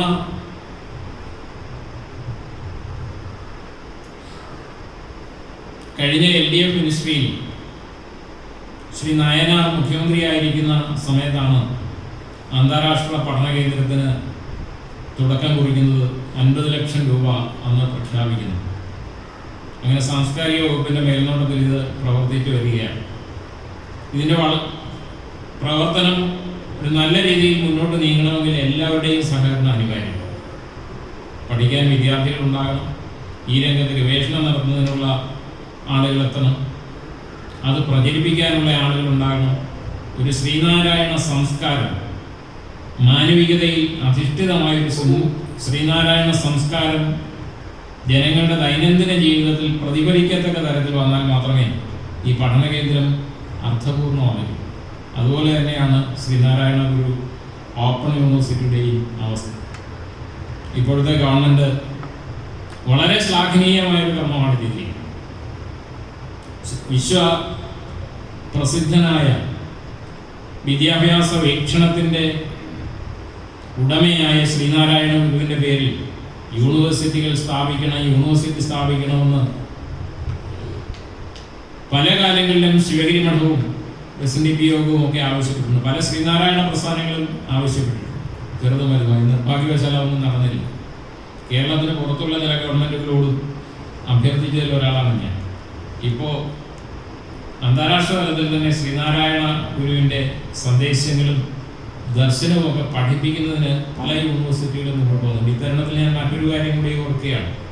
ജനുവരി മാസത്തിൽ മുംബൈ യൂണിവേഴ്സിറ്റി ഒരു ബേസിക് കോഴ്സും ഒരു ഡിപ്ലോമ കോഴ്സും അടുത്ത അക്കാഡമിക്കിൽ സ്റ്റാർട്ട് ചെയ്യുന്നതിന് വേണ്ടിയുള്ള MOU സൈൻ ചെയ്തു. അപ്പോൾ അവരവിടെയും തുടക്കം കൊടുത്തിട്ടുണ്ട്. 1857 തുടങ്ങിയ യൂണിവേഴ്സിറ്റിയാണ് മുംബൈ യൂണിവേഴ്സിറ്റി. എന്ന് പറഞ്ഞാൽ ഗുരു തിരുവവതാരം ചെയ്ത് 2 വർഷം കഴിഞ്ഞപ്പോൾ, ഗുരുവിന് 2 വയസ്സ് പ്രായമായ സമയത്താണ് മുംബൈ യൂണിവേഴ്സിറ്റി സമാരംഭം കുറിക്കുന്നത്. അപ്പോൾ അവിടെയൊക്കെ ക്ലാസ് തുടങ്ങുന്നതിന് ഇത്രയും വർഷങ്ങൾ വേണ്ടി വന്നു. ഗുരുവിന് ജന്മം കൊടുക്കുന്നതിന് ഭാഗ്യം ലഭിച്ച ഈ കേരളത്തിൽ അതും ഈ സമയത്താണ് നമ്മൾ തുടക്കം കൊടുത്തിരിക്കുന്നത്. മുമ്പൊക്കെ ചില യൂണിവേഴ്സിറ്റികളിലൊക്കെ ചില കോഴ്സുകളുടെ ഭാഗമായി ചില കൃതികളുമൊക്കെ പഠിപ്പിക്കാൻ കഴിഞ്ഞിട്ടുണ്ട് എന്നുള്ളത് ഒഴിച്ചാൽ ഈ ഗവൺമെൻറ് വന്നതിന് ശേഷം മുമ്പ് അന്താരാഷ്ട്ര പഠന കേന്ദ്രത്തിൻ്റെ ആഭിമുഖ്യത്തിൽ ഹൈസ്കൂൾ ലെവലിൽ പാഠ്യപദ്ധതികൾ തയ്യാറാക്കുന്നതിന് കമ്മിറ്റി രൂപീകരിച്ചിരുന്നു. ബഹുമാനായ സൂക്ഷ്മാനന്ദ സ്വാമിജിയും ഞാനുമൊക്കെ ആ കമ്മിറ്റിയിൽ അംഗങ്ങളായിരുന്നു. പ്രൊഫസർ MK സാനുമാഷ് ഉണ്ടായിരുന്നു. അതുപോലെ തന്നെ ഡോക്ടർ ജോർജ് ഓണക്കൂർ ഉണ്ടായിരുന്നു. രാഘവൻ മാഷ് ഉണ്ടായിരുന്നു. അങ്ങനെ ഞങ്ങൾ എല്ലാവരും കൂടെ സജസ്റ്റ് ചെയ്ത് വെച്ചുകൊണ്ട് ഒരു സിലബസ് രൂപീകരിച്ച് ഇന്ന് ക്ലാസ് സ്കൂൾ തലത്തിൽ പഠിപ്പിക്കുന്നു. അപ്പം അതിൻ്റെ പിന്തുടർച്ച എന്നവണ്ണം ശ്രീനാരായണ ഗുരുവിൻ്റെ പേരിൽ തന്നെ ഒരു ഓപ്പൺ യൂണിവേഴ്സിറ്റി സ്ഥാപിച്ച് അതിൽ തന്നെ ഒരു മുഖ്യ വിഷയമായി ശ്രീനാരായണ ഗുരു ഫിലോസഫി, ഗുരുവിൻ്റെ വിശ്വമാനവികമായ വീക്ഷണങ്ങളൊക്കെ പഠിപ്പിക്കുന്നതിന് തുടക്കം കുറിക്കുന്ന, അതിൻ്റെ സിലബസ് തീരുമാനിക്കുന്ന തരത്തിലുള്ള ഒരു ശില്പശാല കൂടി ഇവിടെ സമാരംഭം കുറിക്കാൻ പോകുന്നു. അപ്പോൾ ഇതേറെ സന്തോഷകരമായ ഒരു കാര്യമാണ്. ഗുരുവിൻ്റെ സന്യാസ പരമ്പരയിലെ ഒരംഗം എന്നുള്ള നിലയിൽ തീർച്ചയായും ഇതിന് മുൻകൈയെടുത്ത ഗവൺമെൻറ്റെയും പ്രത്യേക വകുപ്പുകൾ കൈകാര്യം ചെയ്യുന്ന മന്ത്രിമാരെയും അതുപോലെ തന്നെ ഇതിൻ്റെ അമരക്കാരായി വന്നിട്ടുള്ള ഓരോരുത്തരെയും പ്രത്യേകം അനുമോദിക്കുവാൻ കൂടി ഈ അവസരം വിനിയോഗിക്കട്ടെ. എന്നിൽ അർപ്പിതമായ കർത്തവ്യം ഇവിടെ അന്താരാഷ്ട്ര പഠന കേന്ദ്രത്തിൻ്റെ ലോഗോ പ്രകാശനം ചെയ്യുക എന്നുള്ളതായിരുന്നു. ആ കർമ്മം നിർവഹിച്ചതായി നിങ്ങളുടെ ഏവരുടെയും അനുമതിയോടുകൂടി നിർവഹിച്ചതായി അറിയിക്കട്ടെ. എല്ലാവർക്കും നന്മ നിറഞ്ഞ ആശംസകൾ നേർന്നു. യൂണിവേഴ്സിറ്റിയുടെയും അന്താരാഷ്ട്ര പഠന കേന്ദ്രത്തിൻ്റെയും പ്രവർത്തനങ്ങൾ ക്രിയാത്മകമായി മുന്നോട്ട് കൊണ്ടുപോകണമെങ്കിൽ എല്ലാവരുടെയും സഹകരണമാണ്. എല്ലാ ഭാഗത്ത് നിൽക്കുന്ന എല്ലാ തലത്തിലുള്ള ആളുകളുടെയും പരിപൂർണമായ സഹകരണം. വിമർശനങ്ങൾ ഒരുപാട് വരുന്നുണ്ട്. സത്യത്തിൽ യൂണിവേഴ്സിറ്റിയുടെ പേര് അനൗൺസ് ചെയ്തു, ഇങ്ങനെയൊന്നും തുടങ്ങാൻ പോകുന്നു എന്ന് പറഞ്ഞാൽ എനിക്കും ചില ആശങ്കകളില്ലാതിരുന്നില്ല. ഞാനത് പരസ്യമായി പോലും ചിലരോടൊക്കെ പ്രകടിപ്പിക്കുകയും ചെയ്തിട്ടുണ്ട്. പക്ഷെ വളരെ പെട്ടെന്ന് തന്നെ ഗവൺമെൻറ് അതിന് വേണ്ട നടപടിക്രമങ്ങളൊക്കെ വന്നു. അതിന് അനുയോജ്യരായ വൈസ് ചാൻസലറെയും പ്രോ വൈസ് ചാൻസലറെയും രജിസ്ട്രാറെയും അങ്ങനെ അത്യാവശ്യം വേണ്ട ഔദ്യോഗികമായ ഭാരവാഹികളെയൊക്കെ നിർമ്മിച്ച് ഇപ്പോൾ സിൻഡിക്കേറ്റുമായി എന്നറിഞ്ഞു. അതിൻ്റെ കോഴ്സുകളുടെ അംഗീകാരത്തിനുള്ള ഏർപ്പാടുകളൊക്കെ ആയി കഴിഞ്ഞിരിക്കുന്നു. ഇനി ഇത് മുന്നോട്ട് പോകുമ്പോൾ അന്ന് അതിൻ്റെ ആദ്യത്തെ ഇതിൻ്റെ ബോർഡ് ഓഫ് സ്റ്റഡീസിൽ ഞങ്ങൾ 3-4 സ്വാമിമാരെ ഉൾപ്പെടുത്തിയ കൂട്ടത്തിൽ ഞാനും ഉണ്ടായിരുന്നു. അതിൻ്റെ ആദ്യ മീറ്റിങ്ങിൽ തന്നെ ഞാൻ ഈ ആശങ്ക പ്രകടിപ്പിച്ചു. കാരണം ഇന്നത്തെ വിദ്യാഭ്യാസം എന്ന് പറയുമ്പോൾ അടിസ്ഥാനപരമായി ഒരു തൊഴിൽ നേടുക എന്നുള്ളതാണ് പൊതുവേ ഉള്ളൊരു വീക്ഷണം. അപ്പോൾ അതിനുകൂടി ഉതകുന്നതായിരിക്കണം. ലോകത്തെവിടെ പോയാലും അന്താരാഷ്ട്ര ശ്രീനാരായണ ഗുരു ഓപ്പൺ യൂണിവേഴ്സിറ്റിയുടെ സർട്ടിഫിക്കറ്റ് അംഗീകാരം കിട്ടണം. ഒരു ഇൻ്റർവ്യൂവിന് കയറി ചെന്നാൽ ഇത് ഓപ്പൺ യൂണിവേഴ്സിറ്റിയിൽ പഠിച്ച കുട്ടിയാണ്, അതുകൊണ്ട് ഇത് കൺസിഡർ ചെയ്യാൻ പറ്റില്ല എന്ന് ഒരു ഇൻ്റർവ്യൂ ബോർഡും പറയാൻ പാടില്ല. ഇന്ത്യയിലെ ഒരു ഏജൻസിയും പറയാൻ പാടില്ല എന്നല്ല, അന്താരാഷ്ട്ര തലത്തിൽ തന്നെ അംഗീകാരം വാങ്ങുന്ന തരത്തിലേക്കുള്ള പ്രവർത്തനങ്ങളുമായി നമ്മൾ പോകണം എന്നൊരു അഭിപ്രായവും പ്രകടിപ്പിച്ചു. അപ്പോൾ അതിന് തുടക്കം കൊടുത്തിരിക്കുന്നു എന്നറിഞ്ഞതിൽ ഏറെ സന്തോഷമുണ്ട്. ഈ ധന്യമുഹൂർത്തത്തിൽ നിങ്ങളോടൊപ്പം ഞാനും ഈ പരിപാടിയിൽ പങ്കുചേരുന്നു. എല്ലാവർക്കും നമസ്കാരം.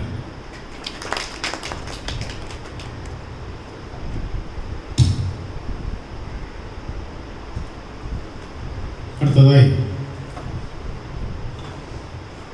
ഗുരുദർശനം ലോകവ്യാപകമായി പ്രചരിപ്പിക്കുന്നതിൻ്റെ ഭാഗമായുള്ള ഡിപ്ലോമ ഇൻ ആത്മോപദേശ ശതകം എന്ന പഠന കോഴ്സ് അന്തർദേശീയ ശ്രീനാരായണ ഗുരു പഠന കേന്ദ്രം ആരംഭിക്കുകയാണ്.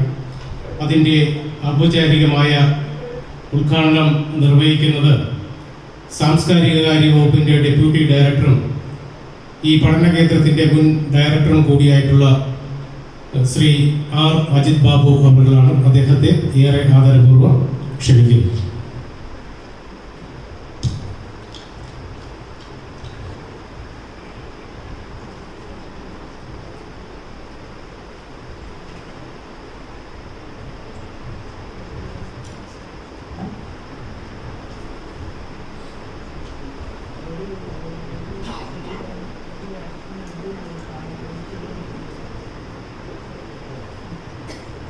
ഈ യോഗത്തിൻ്റെ ബഹുമാന്യയായ അധ്യക്ഷയും ഈ സ്ഥാപനത്തിൻ്റെ ഡയറക്ടറുമായ ഡോക്ടർ ബി സുഗീത, ഈ ചടങ്ങിൽ വിവിധ ചുമതലകൾ നിർവഹിക്കുന്ന പ്രശസ്ത അക്കാഡമീഷ്യൻസ് ആയിട്ടുള്ള doctor Mubarak Pasha, doctor V Sudheer, doctor P N Dileep, ആത്മീയ മേഖലയിലെ ബഹുമാന്യ വ്യക്തിത്വങ്ങളായ സ്വാമി ഋദംബരാനന്ദ, സ്വാമി സൂക്ഷ്മാനന്ദ, സ്വാമി ശുഭാംഗാനന്ദ, സ്വാമി ശാരദാനന്ദ, ഈ യോഗത്തിന് അധ്യക്ഷം പറഞ്ഞ ഈ സ്ഥാപനത്തിലെ അഡ്മിനിസ്ട്രേറ്റീവ് ഓഫീസറായിട്ടുള്ള ശ്രീ പി കെ രാജപ്പൻ അവർ, സർവോപരി സദസ്സിൽ ഉപവിഷ്ടരായിരിക്കുന്ന ബഹുമാന്യ വ്യക്തിത്വങ്ങളെ, ഞാൻ വളരെയധികം സന്തോഷത്തോടു കൂടിയാണ് ഈ വേദിയിൽ നിൽക്കുന്നത്. സാംസ്കാരിക കാര്യ വകുപ്പ് ഡെപ്യൂട്ടി ഡയറക്ടർ എന്ന നിലയിൽ ഒരു അടിയന്തര ഘട്ടത്തിൽ ഈ സ്ഥാപനത്തിൻ്റെ ഡയറക്ടറുടെ പൂർണ്ണ അധിക ചുമതല കുറച്ചുനാൾ എനിക്ക് വഹിക്കേണ്ടി വന്നു. ഞാനൊരു അക്കാഡമീഷ്യൻ അല്ലാത്തതുകൊണ്ടും ഞാൻ വന്ന് ചാർജ് എടുത്ത സമയം കോവിഡ് മൂലം ലോക്ക്ഡൗൺ തുടങ്ങിയ ആ ഒരു സമയത്തായിരുന്നു. ഏകദേശം ഫെബ്രുവരി അവസാനത്തോടുകൂടി ചാർജ് എടുത്തു. മാർച്ച് ആയപ്പോഴത്തേക്ക് ലോക്ക്ഡൗൺ തുടങ്ങി. അപ്പം ആ ഒരു സമയത്തിൻ്റെ പ്രത്യേകത കൊണ്ടും എൻ്റെ ഔദ്യോഗികമായ ഡെപ്യൂട്ടി ഡയറക്ടർ എന്നുള്ള നിലയിലുള്ള ഔദ്യോഗികമായ തിരക്കുകൾ കാരണവും ഈ സ്ഥാപനത്തിൽ പൂർണ്ണ ശ്രദ്ധയോടുകൂടി കേന്ദ്രീകരിച്ച് പ്രവർത്തിക്കുവാൻ കഴിഞ്ഞിട്ടില്ല എന്നുള്ളത് ഒരു കുറ്റസമ്മതം പോലെ തന്നെ ഞാൻ നിങ്ങളുടെ മുന്നിൽ അറിയിക്കുകയാണ്. അതുകൊണ്ട് തന്നെ ഇവിടെ വന്ന് ചാർജ് എടുത്തപ്പോഴേ ആദ്യം മനസ്സിലാക്കിയ ഒരു കാര്യം, ഈ സ്ഥാപനത്തിൻ്റെ സുഗമമായിട്ടുള്ള പ്രവർത്തനം മുന്നോട്ട് പോകണമെന്നുണ്ടെങ്കിൽ അക്കാഡമിക് സൈഡിൽ നിന്നുള്ള ഒരു പൂർണ്ണ സമയ ഡയറക്ടർ ഈ സ്ഥാപനത്തിന് ആവശ്യമാണെന്ന് വന്നപ്പോൾ തന്നെ തോന്നി. അതിൻ്റെ അടിസ്ഥാനത്തിൽ വന്ന ആദ്യത്തെ ആഴ്ചയിൽ തന്നെ സർക്കാരിൻ്റെ ഈ വിവരം കാണിച്ചുകൊണ്ട് കത്തെഴുതുകയും ചെയ്തതാണ്. പക്ഷേ അന്നത്തെ ഈ പറഞ്ഞ സാമൂഹ്യ പശ്ചാത്തലവും പിന്നെ വേറെ ചില അഡ്മിനിസ്ട്രേറ്റീവ് ആയിട്ടുള്ള ചില ഡിലേയ്സും ഒക്കെ കാരണം അതിനകത്തൊരു തീരുമാനം ഉണ്ടാകുന്നതിന് വളരെയധികം കാലതാമസം നേരിട്ടു. ഈ സ്ഥാപനത്തിൽ ചാർജ് എടുത്തപ്പോൾ എനിക്കും തോന്നിയതാണ്, ഈ സ്ഥാപനത്തിന് അന്നുണ്ടായിരുന്ന പേര് നിങ്ങളെല്ലാവരും ഓർക്കും, ശ്രീനാരായണ അന്തർദേശീയ പഠന കേന്ദ്രം. എനിക്ക് വന്നൊരു ആ പേരിലൊരു ചെറിയ അപാകത തോന്നി. കാരണം ഏതോ വിഷയത്തിൽ അന്തർദേശീയ പഠന കേന്ദ്രം ഏതോ വിഷയത്തിൽ പഠിപ്പിക്കുന്നു, അതിന് ഗുരുവിൻ്റെ പേര് ഇട്ടതാണ് എന്നുള്ള ഒരു തെറ്റിദ്ധാരണ കേൾക്കുന്നവർക്ക് വരും. ഞാൻ ചാർജ് ഒഴിഞ്ഞ് ഡോക്ടർ ബി സുഗീരയ്ക്ക് ചാർജ് കൊടുക്കുന്ന സമയത്ത് ഇക്കാര്യം പ്രത്യേകിച്ച് ശ്രദ്ധയിൽപ്പെടുത്തുവാനൊന്നും സാധിച്ചിരുന്നില്ല.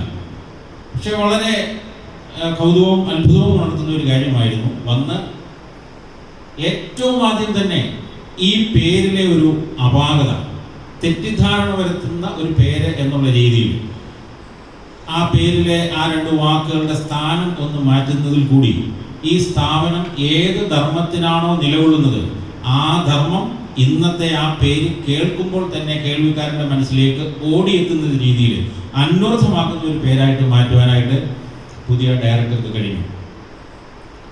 അന്തർദേശീയ ശ്രീനാരായണ പഠന കേന്ദ്രവും ശ്രീനാരായണ അന്തർദേശീയ പഠന കേന്ദ്രവും തമ്മിൽ വലിയ വ്യത്യാസമുണ്ട് എന്ന് കരുതുന്ന ഒരാളാണ് ഞാൻ. ഇപ്പോഴാണ് ആ പേര് ഈ സ്ഥാപനം എന്ത് ധർമ്മത്തിന് നിലകൊള്ളുന്നു എന്നുള്ളത് കേൾക്കുമ്പോൾ തന്നെ കേൾവിക്കാരൻ്റെ മനസ്സിലേക്ക് ഓടിയെത്തുന്നു. അപ്പോൾ തന്നെ എൻ്റെ മനസ്സിലെ ഒരു well begun is half done എന്ന് ഇംഗ്ലീഷിൽ ഒരു ചൊല്ലുണ്ട്. അതെനിക്ക് വളരെ അന്വർത്ഥമായിട്ട് തോന്നി. തുടക്കം നന്നായി തുടങ്ങിയാൽ പകുതിയായി. അപ്പം അങ്ങനെ ആ പേരിലെ അപാകത പരിഹരിച്ചു. അത് കഴിഞ്ഞിട്ട് ഞാനും കൂടി ഉത്തരവാദിയായ പ്രവർത്തനത്തിലെ ഒരു ആലസ്യം, അതിൻ്റെ കാരണങ്ങൾ ഞാൻ പറഞ്ഞു കഴിഞ്ഞിരുന്നു. ആ പ്രവർത്തനത്തിലെ ആലസ്യം തുടച്ചു നീക്കുക എന്നുള്ളതായിരുന്നു രണ്ടാമത്തെ കർത്തവ്യം.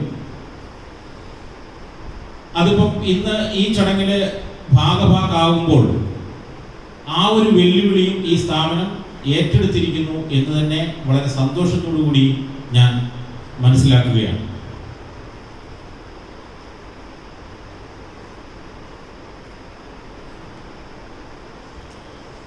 ഈ സ്ഥാപനത്തിൻ്റെ മുന്നിൽ വലിയ വെല്ലുവിളികൾ ആണ് കാലം കൊണ്ടുവന്ന് പ്രദാനം ചെയ്തിരിക്കുന്നത്. കാരണം ശ്രീനാരായണ ഗുരുദേവൻ നമ്മളുടെ മുന്നിൽ ഒരു വലിയ കർമ്മ മേഖലയാണ് തുറന്നിട്ടിരിക്കുന്നത്. ഗുരുദേവ ദർശനം, ഗുരുദേവ സാഹിത്യം, ഗുരുദേവൻ പരിചയപ്പെടുത്തിയ മതത്തിന് അതീതമായ ആത്മീയത, ഇതൊക്കെ ലോകത്തിൻ്റെ സമക്ഷത്ത് കൊണ്ടുവരികയും ഗുരുദേവ ദർശനത്തിലും സാഹിത്യത്തിലും തൽപരരായ പഠിതാക്കൾക്ക് പഠനത്തിനും ഗവേഷണത്തിനും സൗകര്യമൊരുക്കുകയും ചെയ്യുക, അതുപോലെ സാധാരണക്കാരിലേക്ക് അല്ലെങ്കിൽ സാധാരണക്കാർക്ക് ഗുരുദേവ ദർശനം, ഗുരുദേവ സാഹിത്യം എന്നിവ പരിചയപ്പെടുത്തി കൊടുക്കുക, ഇതൊക്കെ നമ്മളുടെ മുന്നിലുള്ള കർത്തവ്യങ്ങളാണ്. ഗുരുദേവ ദർശനത്തെ അതിൻ്റെ യഥാർത്ഥ ആഴത്തിലും പരപ്പിലും ലോകത്തിന് മനസ്സിലായിട്ടുണ്ടോ എന്നുള്ളത് സംശയമാണ്. അത് ഒരേപോലെ നമുക്ക് സാധ്യതകളും തുറന്നിടുന്നു, വെല്ലുവിളികളും നമ്മളുടെ മുന്നിൽ കൊണ്ടു നിർത്തുന്നു.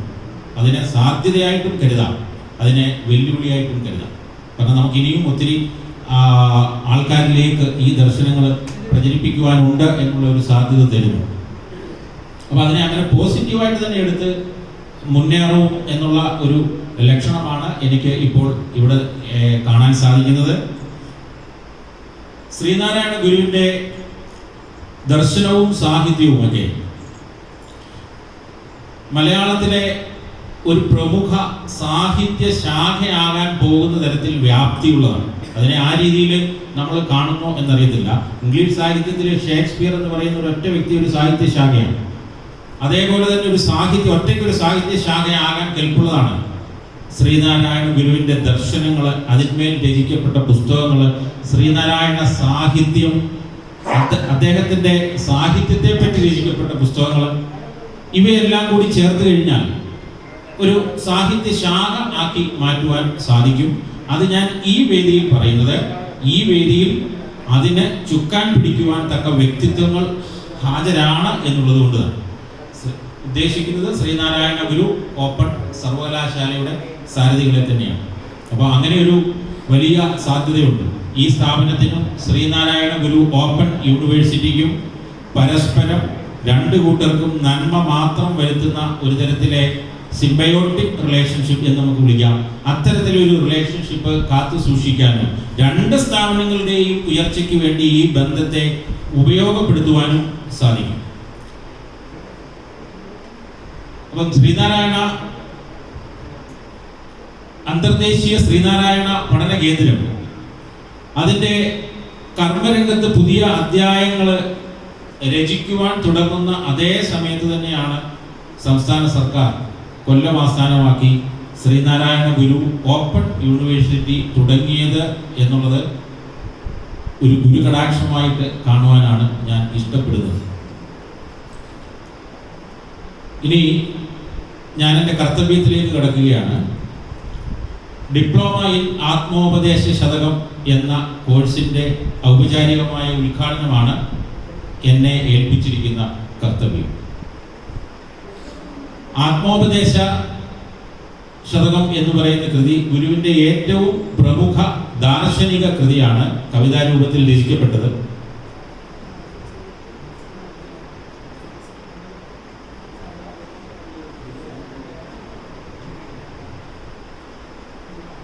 ഗുരുദേവന്റെ ഏറ്റവും പ്രമുഖ ദാർശനിക കൃതിയാണ് ആത്മോപദേശ ശതകം. ആത്മാവ്, മോക്ഷം എന്നിവയെ പറ്റി പ്രതിപാദിക്കുന്നത് കൊണ്ട് ആത്മോപദേശമെന്നും 100 ശ്ലോകങ്ങളിൽ പൂർത്തിയാക്കപ്പെട്ടതുകൊണ്ട് ശതകം എന്നും കൂടി ചേർത്ത് ആത്മോപദേശ ശതകം എന്ന് നാമകരണം ചെയ്യപ്പെട്ടു.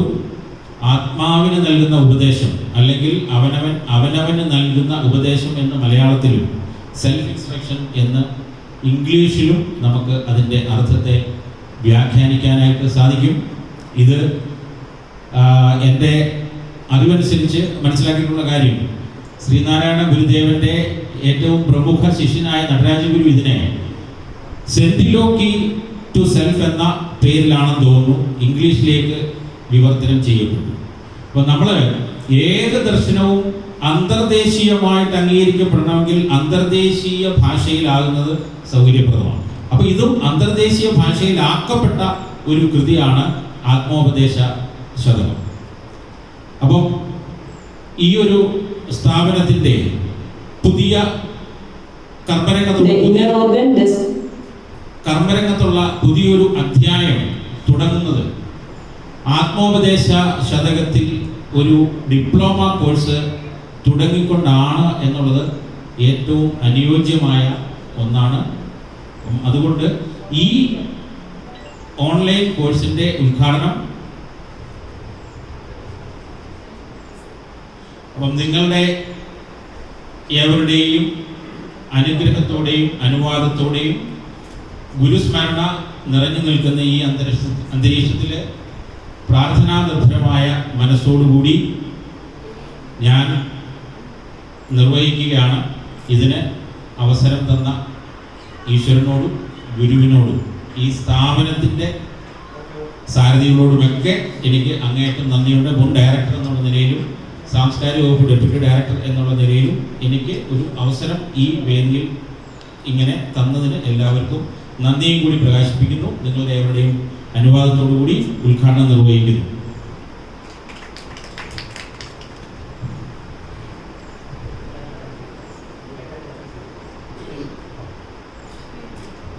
Census and the counting body is nothing but the sunriser, the form of the sunriser in the oil beyond.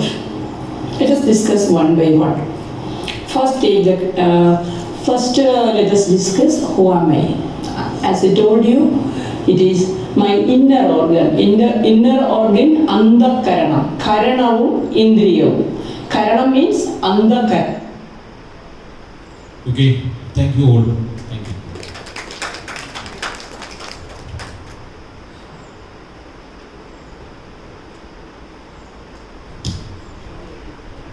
ബഹുമാന്യരെ, ഏറ്റവും പ്രധാനപ്പെട്ട മറ്റൊരു ചടങ്ങിലേക്ക് കടക്കുകയാണ്. ശ്രീനാരായണ ഗുരു ഓപ്പൺ സർവകലാശാല തുടങ്ങാൻ തീരുമാനിച്ചിരിക്കുന്ന ശ്രീനാരായണ ഗുരു പഠന ഡിഗ്രി തല കോഴ്സിൻ്റെ സിലബസ് നിർമ്മാണ ശില്പശാലയാണ്. ഈ ശില്പശാലയുടെ ഉദ്ഘാടനം നിർവഹിക്കുന്നത് ശ്രീനാരായണ ധർമ്മസംഘം ട്രസ്റ്റ് ബോർഡ് അംഗവും ഏറെ സമാദരണീയനുമായ ശ്രീമദ് സൂക്ഷ്മാനന്ദ സ്വാമികളാണ്. സ്വാമിജിയെ ആദരപൂർവ്വം ഭദ്രദീപം തെളിച്ച് ഈ ചടങ്ങ് നിർവഹിക്കുന്നതിനായി ക്ഷണിക്കുന്നു. ഒപ്പം മറ്റ് വിശിഷ്ട വ്യക്തികളെയും.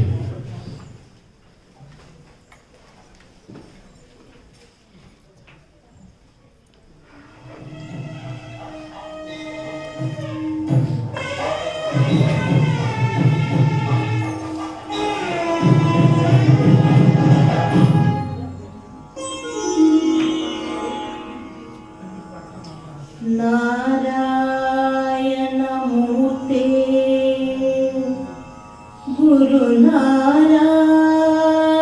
ഗുരുനാരായണമൂർത്തേ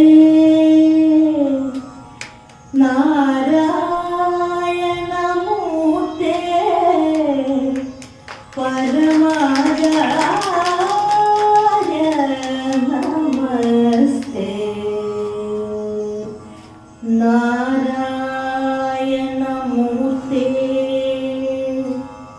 ഗുരുനാരായണമൂർത്തേ നാരായണമൂർത്തേ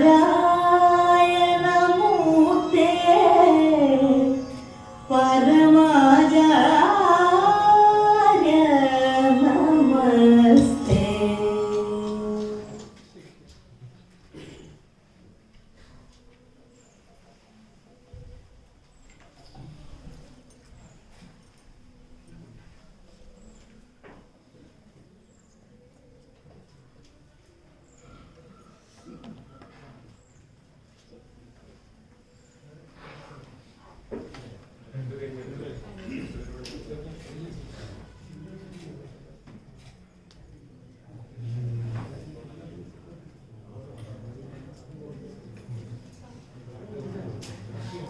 ഈ ചടങ്ങിന് ആദ്യം വഹിക്കുന്ന ഡോക്ടർ സുജീത,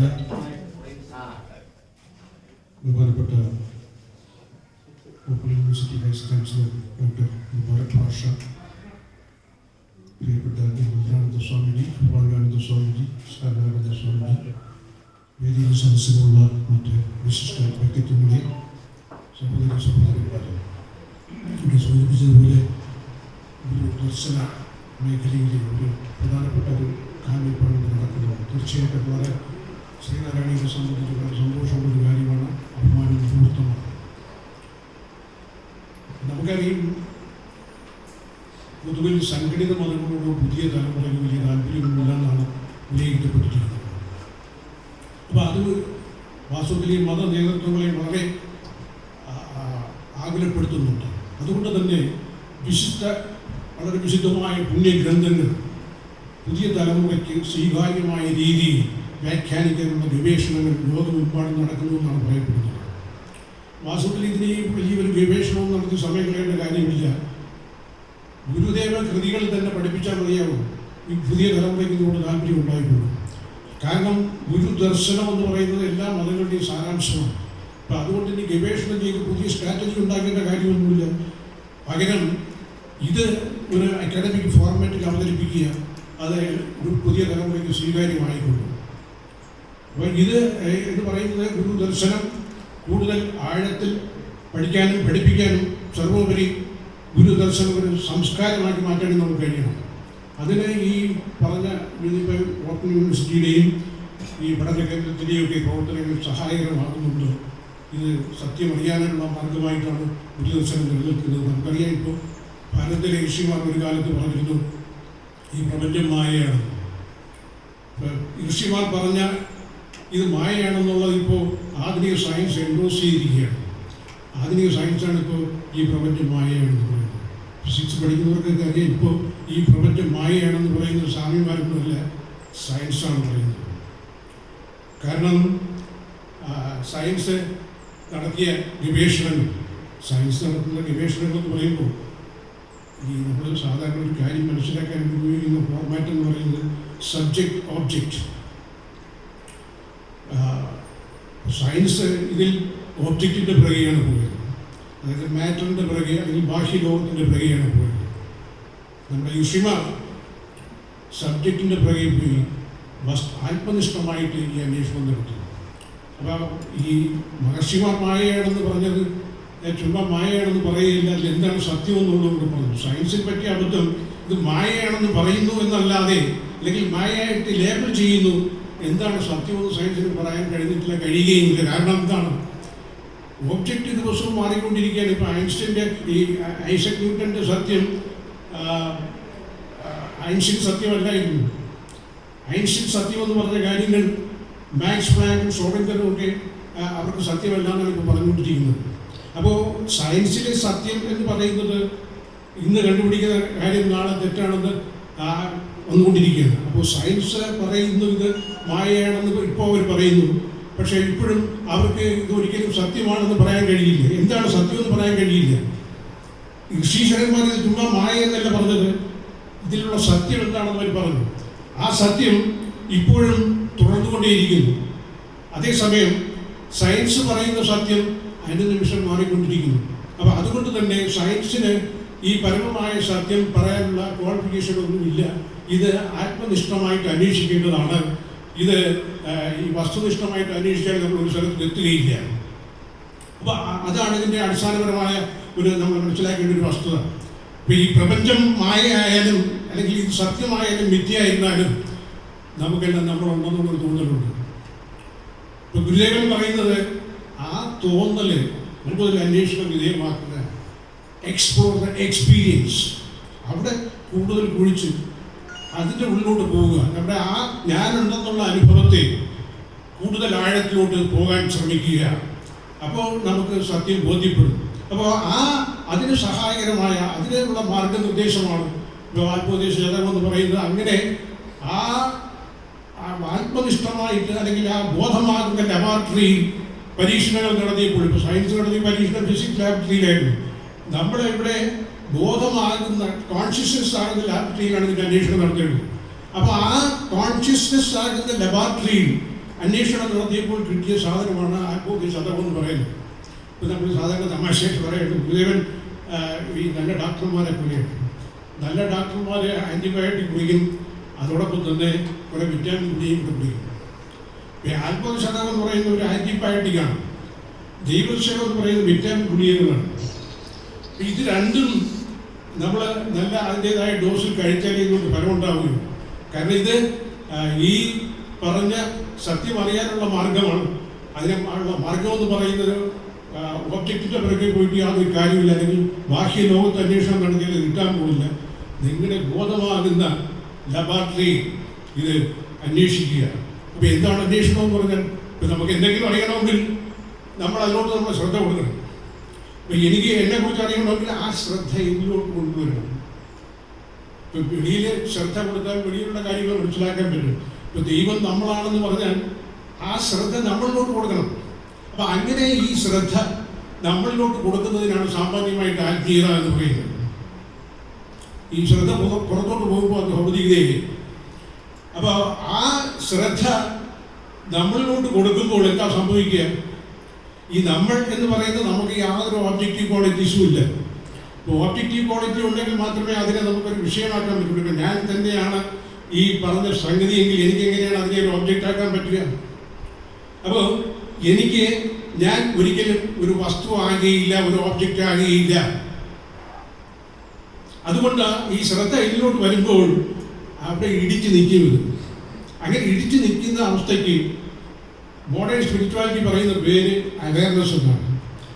റിലിജിയൻസ് ഇതിനെ ദൈവമെന്ന്, അള്ളാഹു എന്ന് പറയും, ജീസസ് എന്ന് പറയും, ശിവ എന്ന് പറയും, കൃഷ്ണ എന്ന് പറയും. ഇപ്പം പേരെന്തുമായിക്കോട്ടെ, ഇപ്പം പൈയുടെ വാല്യൂ ഏത് സംസ്കാരമായാലും ഏത് മതമായിരുന്നാലും എവിടെയായിരുന്നാലും 3.14 തന്നെയായിരിക്കും. അപ്പം ഈ അവസ്ഥ അവയർനെസ് എന്ന് പറയുന്ന ആ ഒരു സ്റ്റേറ്റ് ഓഫ് കോൺഷ്യസ്നസ് ആണ് നമ്മൾ തിരിച്ചറിയേണ്ടത്. അതിപ്പോൾ ഏത് രീതി ഏത് പേര് പറഞ്ഞാലും ഈ പൈ പോലെ തന്നെയാണ്. പൈയുടെ വാല്യൂ എന്ന് പറയുന്നത് ദേശകാലങ്ങൾക്ക് അതീതമായിട്ട് ആര് എവിടെ പറഞ്ഞാലും അതിൻ്റെ വാല്യൂ ഒരു വ്യത്യാസവും വരുന്നില്ല. എവിടെ ആയിരുന്നാലും 3.14 തന്നെയായിരിക്കും. അപ്പം ഈ പറഞ്ഞ രീതിയിൽ ഈ അവയർനെസ്സിനെ തിരിച്ചറിയുക, അതാണ് ദൈവം. തത്വമസി എന്ന് പറയുന്നത് അത് തന്നെയാണ്. ഈ പറഞ്ഞ നമ്മുടെ ശ്രദ്ധ നമ്മളിലോട്ട് പോകുമ്പോൾ അവിടെ ഈ വസ്തുക്കളെല്ലാം അപ്രത്യക്ഷമാകുന്നു. ആ നീയാണ് ദൈവം എന്നുള്ളതാണ് നമ്മളോട് മനസ്സിലാക്കിയത്. ഈ ശ്രദ്ധ എങ്ങനെ തിരിക്കണമെന്നുള്ള ആർക്കും പറഞ്ഞു കൊടുക്കേണ്ട കാര്യമില്ല. കാരണം നമുക്കറിയാം, സ്കൂളിൽ ടീച്ചർമാർ പഠിക്കുമ്പോൾ ജനറലി കൂടി ഈ പക്ഷിയൊക്കെ നോക്കിക്കൊണ്ടിരിക്കും. അപ്പോൾ ഉടനെ അറ്റൻഷൻ എന്ന് സാർ ഷൗട്ട് ചെയ്യുമ്പോൾ നമ്മൾ എന്താ ചെയ്യുക? അത് തന്നെയാണ് ഈ ശ്രദ്ധ തിരിച്ചു വിടുക എന്ന് പറഞ്ഞാൽ. അത്രയേ ഉള്ളൂ. ആ മെക്കാനിസമാണ് നമ്മൾ അറിഞ്ഞും അറിയാതെയും എപ്പോഴും ചെയ്തുകൊണ്ടിരിക്കുന്നത്. അപ്പോൾ ഈ ശ്രദ്ധ പുറത്തു വിടുക, തിരിച്ചു കൊണ്ടുവരിക എന്ന് പറയുന്ന ഒരു ഗെയിമാണ് ജീവിതം എന്ന് പറയുന്നത്. ശ്രദ്ധ നമ്മളിലേക്ക് തിരിച്ചു കൊണ്ടുവന്നാൽ അവിടെ തന്നെ നിൽക്കണമെന്ന് യാതൊരു ഉറപ്പുമില്ല. പക്ഷെ അവർ വരെ വളരെ ഭക്തിപൂർവ്വം തൊഴുതു നിൽക്കുന്ന മനുഷ്യൻ. ഇപ്പോഴത്തെ മോഹൻലാൽ ഇരിക്കുകയാണെങ്കിൽ ശ്രദ്ധ മോഹൻലാലിനോട്ട് പോകും, അയ്യപ്പ എവിടെ ഉണ്ടാവും. അതേപോലെ ശ്രദ്ധ ഒരു സ്ഥലത്തേക്ക് കൊണ്ടുവന്നാൽ അവിടെ തന്നെ നിൽക്കണമെന്നുള്ളതിന് യാതൊരു ഗ്യാരണ്ടിയില്ല. നമ്മൾ ക്രിക്കറ്റ് കളി കണ്ടുകൊണ്ടിരിക്കുന്നത്, സച്ചിൻ ടെണ്ടുൽക്കർ ബാറ്റ് ചെയ്യുന്ന സമയത്ത് തൊട്ടടുത്ത സീറ്റിൽ സാക്ഷാൽ ദൈവം വന്നിരുന്നാൽ ആരെങ്കിലും പെയിന്റ് ചെയ്യും. അപ്പം അതുകൊണ്ട് താല്പര്യമുള്ള വിഷയങ്ങളുടെ പുറകെ ശ്രദ്ധ പോകും. അതിനെ വീണ്ടും വീണ്ടും തിരിച്ചു കൊണ്ടുവന്ന് അവിടെ തന്നെ നിലനിർത്തുമ്പോഴാണ് ഈ അവയർനെസ് എന്ന് പറയുന്ന ആ സംഗതി നമ്മൾ റെക്കഗ്നൈസ് ചെയ്യാൻ പറ്റുന്നത്. എന്ന് വെച്ചിപ്പോൾ ഈ ശ്രദ്ധ 24 മണിക്കൂർ ഇവിടെ തന്നെ നിർത്തണമെന്ന് ആരും പറയുന്നില്ല. അപ്പം ഇതിൻ്റെ ഒരു ഡോസുണ്ട്. കുറച്ച് നേരമെങ്കിലും ഇവിടെ നിർത്തുക, ബാക്കിയുള്ള സമയം അപ്പുറവും പോവുക. അപ്പം അങ്ങനെ അപ്പുറവും ഇപ്പുറവും പോകുന്ന ആ ഒരു ഗെയിം തന്നെയാണ് ലൈഫ്. അത് തന്നെയാണ് ആത്മീയത, ഭൗതികത ഒക്കെ സമന്വയിക്കുക എന്ന് പറഞ്ഞാൽ അത് തന്നെയാണ്. അതുപോലെ തന്നെ ഈ പറഞ്ഞ ശ്രദ്ധ തിരിച്ച് നമ്മളിലേക്ക് കൊണ്ടുവരുന്നത് is not a religious activity. ഇത് ഒരു മതപരമായ പ്രവൃത്തിയേ അല്ല. നമുക്ക് സൗകര്യത്തിന് വേണമെങ്കിൽ ആത്മീയത എന്ന് പറയാം. ഇതിപ്പോൾ എൻ്റെ ബോധത്തിൽ ഞാൻ എൻ്റെ ശ്രദ്ധയെ തിരിച്ച് എന്നിലോട്ട് കൊണ്ടുവരുന്ന പ്രവൃത്തി എങ്ങനെയാണ് ഒരു മതപ്രവർത്തനമാകുന്നത്? ഒരിക്കലും ആകില്ല. അപ്പം ഇത് ഒരു റിലീജിയസ് ആക്ടിവിറ്റിയേ അല്ല. അതുകൊണ്ടാണ് ഗുരുദർശനം എന്ന് പറയുന്നത് മതാതീത ആത്മീയത എന്നൊക്കെ പറയുന്നു. ഞാൻ ഈ ഒരു സന്ദർഭത്തിൽ വളരെ ദീർഘമായിട്ട് സംസാരിക്കുന്നില്ല. ഈ പറഞ്ഞ മാതിരി ഈ ശ്രദ്ധയുടെ ഈ കളിയാണ് നമ്മൾ അറിഞ്ഞിരിക്കേണ്ടത്. അത് നമ്മൾ മറ്റുള്ള കാര്യങ്ങളിൽ നിന്ന് നീയാണ് ദൈവം എന്ന് പറഞ്ഞാൽ അവിടെയാണ് എല്ലാ കാര്യവും അറിയാൻ ഉപയോഗിക്കുന്ന സാധനം. ആ ടൂളെന്ന് പറയുന്നത് ശ്രദ്ധ തന്നെയാണ്. ആ ശ്രദ്ധയെ തിരിച്ച് നമ്മളോട്ട് കൊണ്ടുവരുന്നത് ആത്മീയത. അത് വീണ്ടും പുറത്തോട്ട് പോകുമ്പോൾ ഭൗതികത. മറ്റൊരു രീതിയിൽ പറഞ്ഞാൽ പുറത്തോട്ട് വിടുന്നത് സംസാരം, അകത്തോട്ട് വരുന്നത് നിർവ്വാണ. എന്ത് പേര് വേണമെങ്കിലും പറയാം. അപ്പം ഇത് വളരെ ലളിതമായ ഒരു പ്രക്രിയയാണ്. ഇത് ലളിതമായ ഒരു പ്രക്രിയ ആയതുകൊണ്ട് തന്നെയാണ് ഇത് മനസ്സിലാക്കാൻ ഇത്രയും ബുദ്ധിമുട്ട്. നേരെ മറിച്ചൊരു കോംപ്ലിക്കേറ്റഡ് പ്രൊസീജിയർ ആയിരുന്നെങ്കിൽ എല്ലാവരും മനസ്സിലാക്കുമായിരുന്നു. അപ്പം ഇത് വളരെ ലളിതമായതുകൊണ്ടാണ് പലപ്പോഴും ഇത് ഓവർലുക്ക് ചെയ്യുന്നത്, അവഗണിക്കപ്പെടുന്നത്. അപ്പം അതുകൊണ്ട് തന്നെ ഇതിൻ്റെ ഒരു സാധ്യതകളൊക്കെ മനസ്സിലാക്കി ഈ പറഞ്ഞ രീതിയിൽ നമ്മുടെ ബോധത്തെ അല്ലെങ്കിൽ ഞാനാണെന്നുള്ള ആ തോന്നലിനെ കൂടുതൽ അന്വേഷണ വിധേയമാക്കുക. Explore the experience that you exist. ഞാൻ ഉണ്ട് എന്നുള്ള തോന്നലിനെ കൂടുതൽ അന്വേഷിക്കുക. അതിനുള്ള മാർഗദർശനമായിട്ട് ആത്മവിശ്വാസവും ദൈവദർശനവും ഒക്കെ നമുക്ക് വേണ്ടുന്ന സഹായങ്ങൾ നൽകുന്നുണ്ട്. അതും പ്രയോജനപ്പെടുത്തണം. തൽക്കാലം ഇത്രയും പറയുന്നുണ്ട്. എല്ലാവർക്കും നല്ലത് വരട്ടെ. നമസ്കാരം.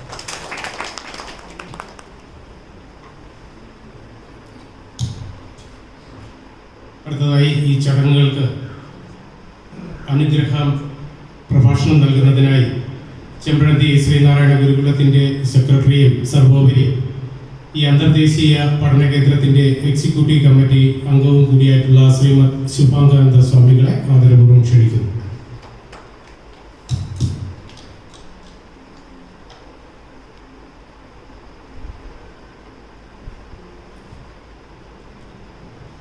ഓം ശ്രീനാരായണ പരമഗുരവേ നമഃ. ബഹുമാന്യയായ യോഗാധ്യക്ഷ ഡോക്ടർ ബി സുഗീത, ഈ വേദിയിൽ സന്നിഹിതരായിരിക്കുന്ന പൂജനീയരായ സന്യാസി ശ്രേഷ്ഠരെ, ശ്രീനാരായണ ഗുരു ഓപ്പൺ യൂണിവേഴ്സിറ്റിയുടെ vice chancellor, pro vice chancellor, registrar, syndicate അംഗം, സാംസ്കാരിക വകുപ്പ് ഡെപ്യൂട്ടി സെക്രട്ടറി ശ്രീ അജിത് കുമാർ, മറ്റ് വിശിഷ്ട വ്യക്തിത്വങ്ങളെ, പ്രിയപ്പെട്ട ഗുരുഭക്തരെ, സുഹൃത്തുക്കളെ, വളരെയേറെ ശ്രദ്ധേയങ്ങളായ മുഹൂർത്തങ്ങളിലൂടെയാണ് നാം കടന്നു പോയത്. ശ്രദ്ധേയമെന്ന് ഞാൻ സൂചിപ്പിച്ചത് വിശ്വഗുരുവായ ശ്രീനാരായണ ഗുരുവിൻ്റെ ജീവിത മാഹാത്മ്യത്തെക്കുറിച്ചും ദാർശനിക മഹത്വത്തെക്കുറിച്ചും അവബോധം ഉണ്ടാക്കുവാനുള്ള പദ്ധതികളുമായിട്ടാണ് സംസ്ഥാന ഗവൺമെൻറ്റിൻ്റെ കീഴിൽ പ്രവർത്തിക്കുന്ന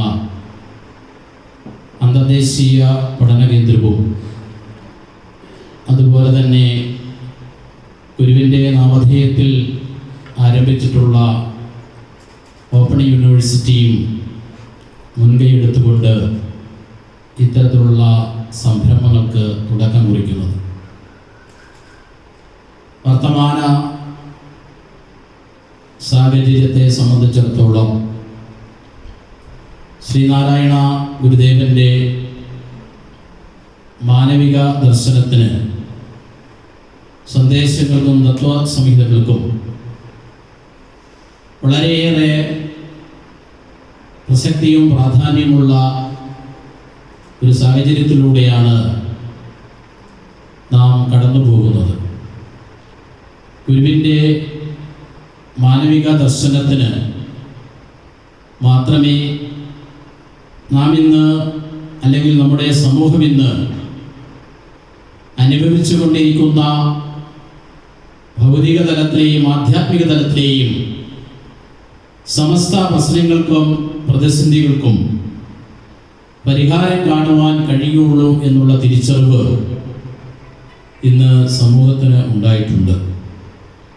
എന്നാൽ ഗുരുവിൻ്റെ മഹത്തായ ആ ദർശനത്തെയും സന്ദേശങ്ങളെയും തത്വസംഹിതമൊക്കെ നാം പരിശോധിക്കുമ്പോൾ വിശാല വീക്ഷണത്തിൻ്റെ അടിസ്ഥാനത്തിൽ ഗുരു നൽകിയിട്ടുള്ള സന്ദേശങ്ങളെയും തത്വസംഹിതയും ഒക്കെ ആ വിശാല വീക്ഷണത്തിൻ്റെ മറവിൽ നിന്നുകൊണ്ട് അവരവരുടെ മാനസിക ഭാവനയ്ക്ക് ഒത്തിണങ്ങിയ രീതിയിൽ അതിനെ വ്യാഖ്യാനിക്കുവാനും അത്തരത്തിൽ അതിനെ പ്രായോഗികമാക്കുവാനും ശ്രമിക്കുന്ന ഒരു വർത്തമാന സാഹചര്യവും നമ്മുടെ മുമ്പിലുണ്ട്. അതുകൊണ്ട് തന്നെ ഗുരുവിൻ്റെ ദർശനത്തെ അതിൻ്റെ അന്തസത്ത ഉൾക്കൊണ്ടുകൊണ്ട് അത് ജനഹൃദയങ്ങളിലേക്ക് പകർത്തിക്കൊടുക്കുവാനുള്ള ചരിത്രപരമായ കടമയും ചരിത്രപരമായ ദൗത്യവും അന്തർദേശീയ പഠന കേന്ദ്രത്തിനും യൂണിവേഴ്സിറ്റിക്കും ഉണ്ട് എന്ന് ആമുഖമായി തന്നെ സൂചിപ്പിക്കുവാൻ ഞാൻ ആഗ്രഹിക്കുകയാണ്. ഇവിടെ ബഹുമാന്യനായ വൈസ് ചാൻസലർ സൂചിപ്പിച്ചതുപോലെ ശ്രീനാരായണ ഗുരുവിൻ്റെ ദർശനത്തെ അല്ലെങ്കിൽ ഗുരുവിൻ്റെ സന്ദേശത്തെ കാണുന്നത് പലരും പല രൂപത്തിലും ഭാവത്തിലുമാണ്. സാമൂഹിക പരിഷ്കർത്താവായ ഒരു ശ്രീനാരായണ ഗുരുദേവനെ നമ്മുടെ സമൂഹത്തിന് മുമ്പിൽ അവതരിപ്പിക്കപ്പെട്ടിട്ടുണ്ട്. അതുപോലെ തന്നെ വിപ്ലവകാരിയായ ഒരു ശ്രീനാരായണ ഗുരുവിനെയും നമ്മുടെ സമൂഹത്തിൽ അവതരിപ്പിക്കപ്പെട്ടിട്ടുണ്ട്. മറ്റൊന്ന് ഒരു സന്യാസി ശ്രേഷ്ഠനായ ശ്രീനാരായണ ഗുരുദേവൻ. അങ്ങനെ പല രൂപത്തിലും ഭാവത്തിലുമാണ് ശ്രീനാരായണ ഗുരുദേവനെ സമൂഹത്തിൽ പ്രചരിപ്പിക്കപ്പെട്ടുകൊണ്ടിരിക്കുന്നത്. യഥാർത്ഥ ശ്രീനാരായണ ഗുരു ആരായിരുന്നു എന്ന് അറിയുവാൻ ശ്രീനാരായണ ഗുരുവിൻ്റെ മഹത്വപൂർണമായ ആ ദർശനം പഠിക്കുകയും പ്രായോഗികമാക്കേണ്ടതുണ്ട്. അതിനെ അറിയുവാനും അറിയിക്കുവാനുമുള്ള വേദിയായി അന്തർദേശീയ പഠന കേന്ദ്രവും യൂണിവേഴ്സിറ്റിയും മുന്നോട്ട് വരുന്നത് വളരെയേറെ സ്വാഗതാർഹമാണ്, വളരെയേറെ ശ്ലാഘനീയമാണ് എന്നുകൂടി സൂചിപ്പിക്കുവാൻ ഞാൻ ആഗ്രഹിക്കുകയാണ്. ഇവിടെ വൈസ് ചാൻസലർ പറഞ്ഞതുപോലെ ഗുരുവിന് സമർപ്പിക്കുവാൻ കഴിയുന്ന ഏറ്റവും വലിയ ഗുരുപൂജ ശ്രീനാരായണ ഗുരു എന്താണ് പറഞ്ഞത്, ഗുരു എന്താണ് ഉപദേശിച്ചത്, അത് പൂർണ്ണ അർത്ഥത്തിൽ ഉൾക്കൊള്ളുവാനും അത് പൂർണ്ണ അർത്ഥത്തിൽ ഹൃദയം കൊണ്ട് ഏറ്റുവാങ്ങുവാനും അത് പ്രായോഗിക ജീവിതത്തിൽ പകർന്നതിലൂടെ മാത്രമേ ഗുരുവിന് നമുക്ക് പൂർണ്ണ അർത്ഥത്തിലുള്ള ഗുരുപൂജ നടത്തുവാൻ കഴിയുകയുള്ളൂ. അത് പ്രായോഗികമാക്കുവാൻ ഇത്തരത്തിലുള്ള സംരംഭങ്ങളുടെ കഴിയണം. അതിലൂടെ മാത്രമേ ഒരു സ്വപ്നം കണ്ട സർവരും സോദരത്വേന വാഴുന്ന ഒരു മാതൃകാ ലോകത്തെ സൃഷ്ടിക്കുവാൻ നമുക്ക് കഴിയുള്ളൂ. അതിന് കഴിയട്ടെ എന്ന് മാത്രം ആശംസിച്ചുകൊണ്ട് പ്രാർത്ഥിച്ചുകൊണ്ട് ഇന്നിവിടെ തുടങ്ങിവെച്ച ഈ സംരംഭങ്ങൾക്ക് എല്ലാവിധ വിജയങ്ങളും നന്മകളും നേർന്നുകൊണ്ട് ഞാൻ എൻ്റെ എളിയ വാക്കുകളുടെ ഉപസംഹരിക്കുന്നു. നന്ദി, നമസ്കാരം.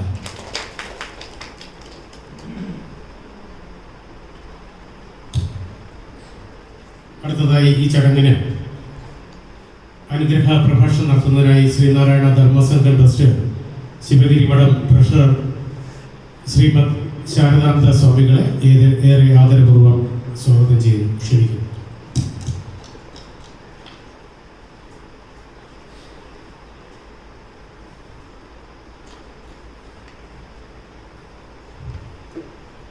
ഈ വേദിയിലും സദസ്സിലുമായി ശ്രോതാക്കളും വക്താക്കളുമായി എത്തിയിട്ടുള്ള എല്ലാ മഹത്വപൂർണമായ വ്യക്തികൾക്കും നമസ്കാരം. ഞാൻ 4ാമത്തെ സ്വാമിയാണ്. അപ്പോൾ കുറച്ച് മാത്രം പറയുന്നതായിരിക്കും നല്ലതെന്ന് എനിക്ക് തോന്നുന്നു. വലിയ സന്തോഷകരമായ ഒരു മുഹൂർത്തമാണിത്. കാരണം ഏതാനും ദിവസങ്ങൾക്ക് മുൻപ് ഡോക്ടർ സുഗീത വർക്കലയിൽ വരികയുണ്ടായി. ശരിക്കും ഞാൻ മനസ്സിൽ ഈ ഒരു പഠന കേന്ദ്രത്തിൻ്റെ ഈ ഒരു ഡിഗ്രി കോഴ്സ് അതെങ്ങനെ ആയിരിക്കും, ഈ കോഴ്സ് എങ്ങനെ ആയിരിക്കും എന്ന് ഞാൻ മനസ്സിൽ കണ്ടതിനേക്കാൾ വലിയ വിശാലമായ ഒരു ക്യാൻവാസിൽ സമഗ്രമായ രീതിയിൽ ഗുരുവിൻ്റെ എല്ലാ അംശങ്ങളെയും നന്നായി പ്രതിപാദിക്കുന്ന, പഠിക്കാനായിട്ട് സാഹചര്യം ഒരുങ്ങുന്ന ഒരു വിശാലമായ ഒരു ക്യാൻവാസിലാണ് ഇത് രൂപീകരിക്കുന്നത് എന്ന് അറിയാൻ സാധിച്ചതിൽ വലിയ സന്തോഷമുണ്ട്. ഞാൻ ബ്രഹ്മവിദ്യാലയത്തിൽ പഠിക്കുന്ന സമയം അന്ന് സാങ്കേതികമായ ചില കാരണങ്ങളാൽ അന്ന് ബ്രഹ്മവിദ്യാലയം അടയ്ക്കപ്പെട്ടു. അന്ന് കുറച്ച് കാലത്തേക്ക് അടച്ചു.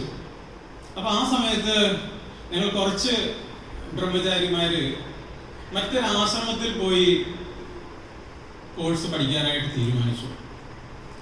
അപ്പോൾ അവിടെ ചെന്നപ്പോൾ അവിടെ പറഞ്ഞു സംസ്കൃതം പഠിക്കണമെങ്കിൽ അവിടെ വെള്ള വസ്ത്രം ഉപയോഗിക്കണമെന്ന് പറഞ്ഞു. അപ്പോൾ ഞങ്ങളിവിടെ മഞ്ഞയൊക്കെ സ്വീകരിച്ചു, ഡിഗ്രിക്ക് വേണ്ടി പോകാം. അപ്പോൾ ഞാൻ വിചാരിച്ചു എന്തായാലും ശിവഗിരി കിട്ടിയ മഞ്ഞയല്ലേ, ഇനി ഡിഗ്രിക്ക് വേണ്ടി മഞ്ഞയിൽ പിന്നെ വെള്ളയിലോട്ട് ഇനി പോകണ്ട എന്ന് വിചാരിച്ച് അന്ന് അവിടെ നിന്ന് പോന്ന. അപ്പം ഞാൻ പറഞ്ഞു വന്നത് ഗുരുവിൻ്റെ ദർശനവും ഗുരുവിനെയും ഭാരതീയ ദർശനവും പഠിക്കുന്നതിന് നിരുപാധികമായ രീതിയിൽ ഏത് വ്യക്തിക്കും ഏത് സാഹചര്യത്തിലും എവിടെ നിന്നും എങ്ങനെയും പഠിക്കാൻ പറ്റുന്ന വളരെ വിശാലമായ ഒരു സ്ഥാനം, അതാണ് ഈ ശ്രീനാരായണ പഠന കേന്ദ്രം എന്നത്. അത് തന്നെയാണ് ഇതിൻ്റെ ഏറ്റവും വലിയ സവിശേഷതയും. ഇതിന് എല്ലാവിധ വിജയങ്ങളും ഉണ്ടാവട്ടെ എന്ന് ഞാൻ ആശംസിക്കുന്നു.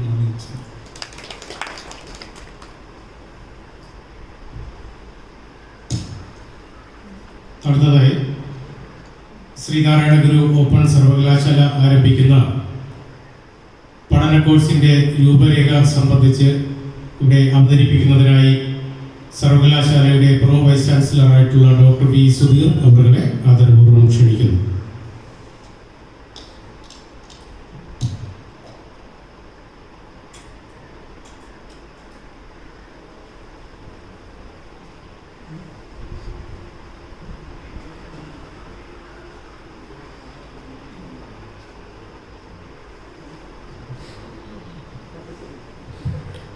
സന്നിഹിതരായിരിക്കുന്ന ആദരണീയരായ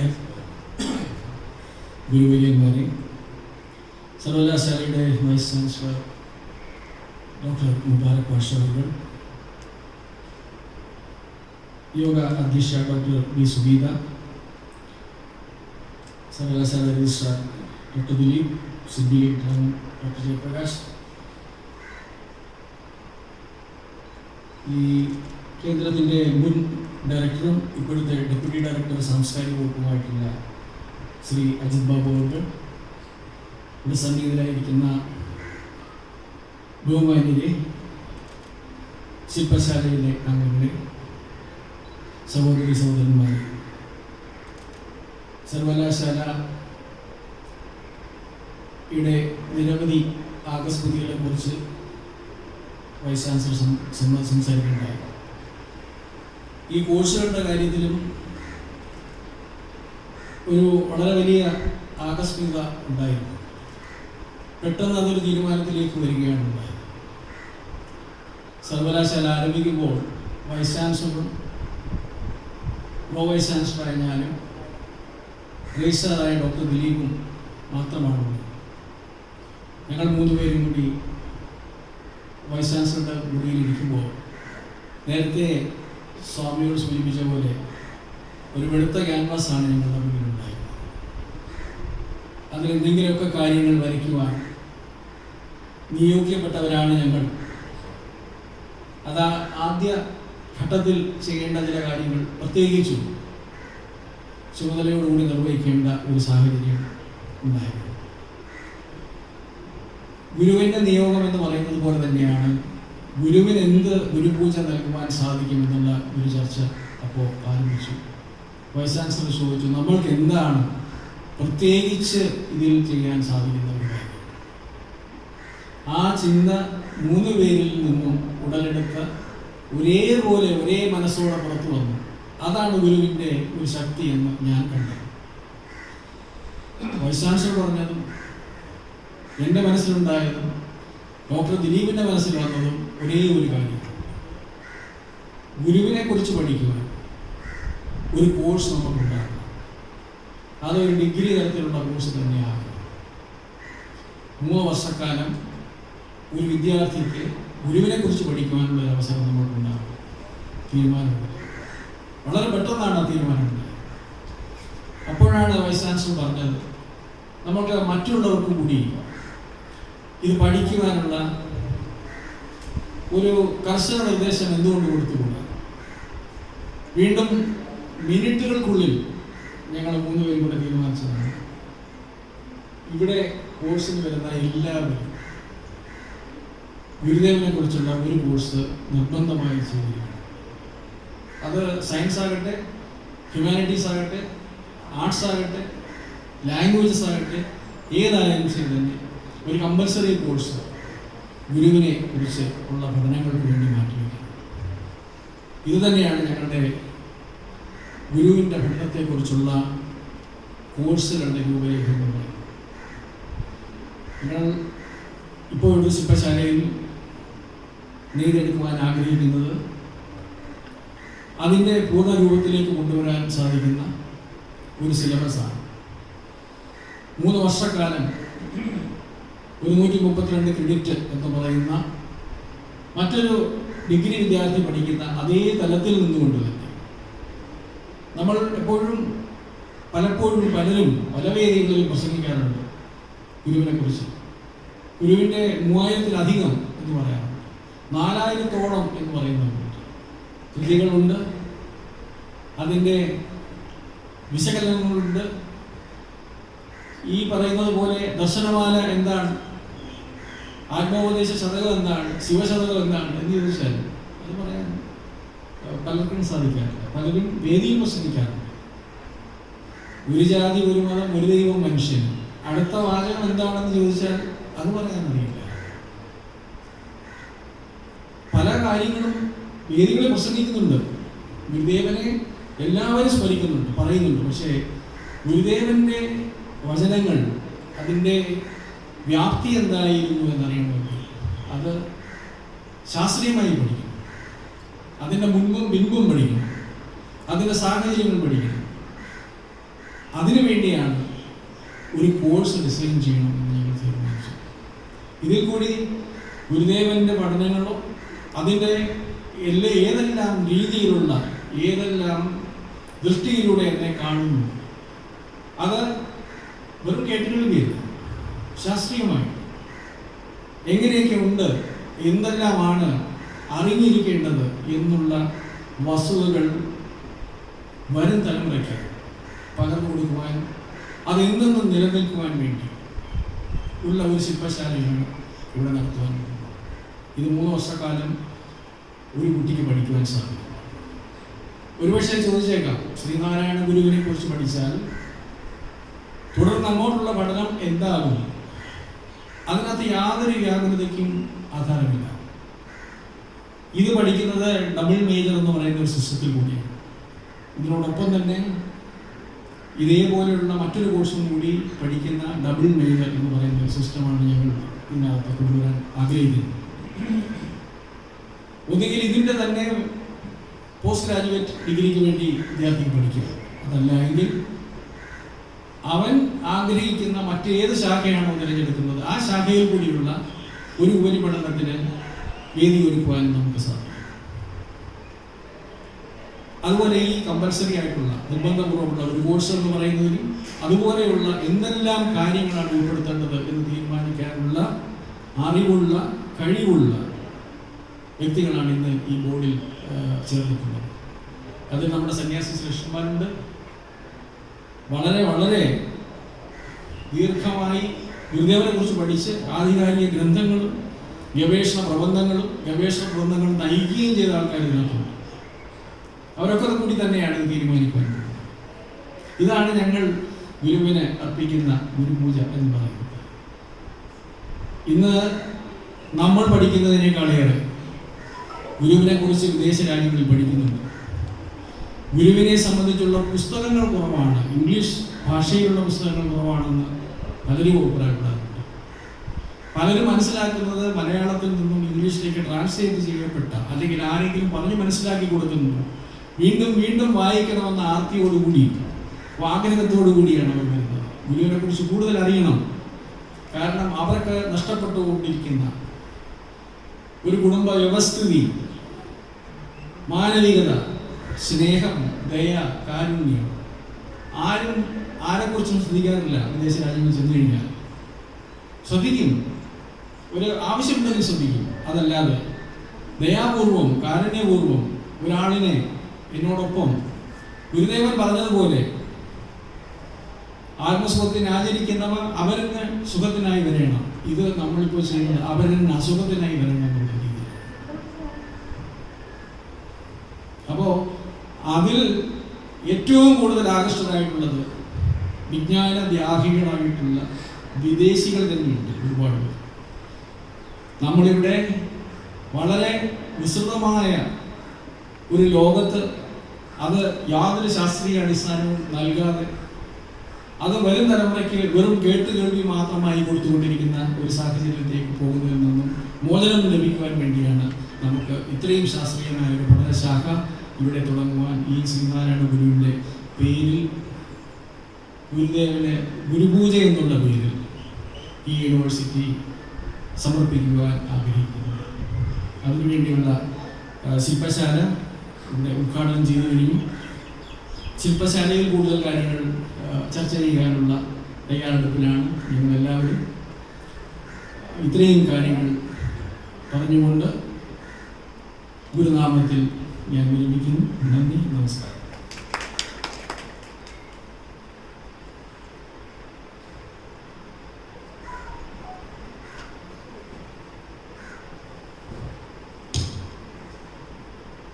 ഈ ചടങ്ങിൻ്റെ അവസാന ഘട്ടത്തിലേക്ക് കടക്കുകയാണ്.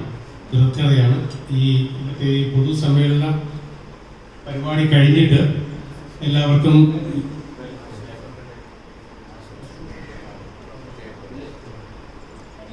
ക്ഷമിക്കുക. അടുത്തതായി ഈ ചടങ്ങിന് ആശംസകൾ അർപ്പിക്കുന്നതിനായി ശ്രീനാരായണ ഗുരു ഓപ്പൺ സർവകലാശാല സിൻഡിക്കേറ്റ് അംഗമായ ഡോക്ടർ ജയപ്രകാശ് അവരെ ഏറെ ആദരപൂർവ്വം ക്ഷണിക്കുന്നു.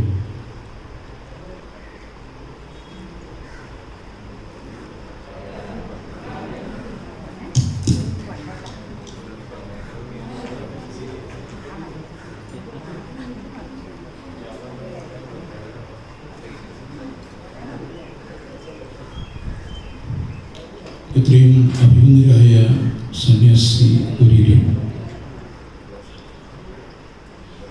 ശ്രീനാരായണ ഗുരു ഓപ്പൺ യൂണിവേഴ്സിറ്റിയുടെ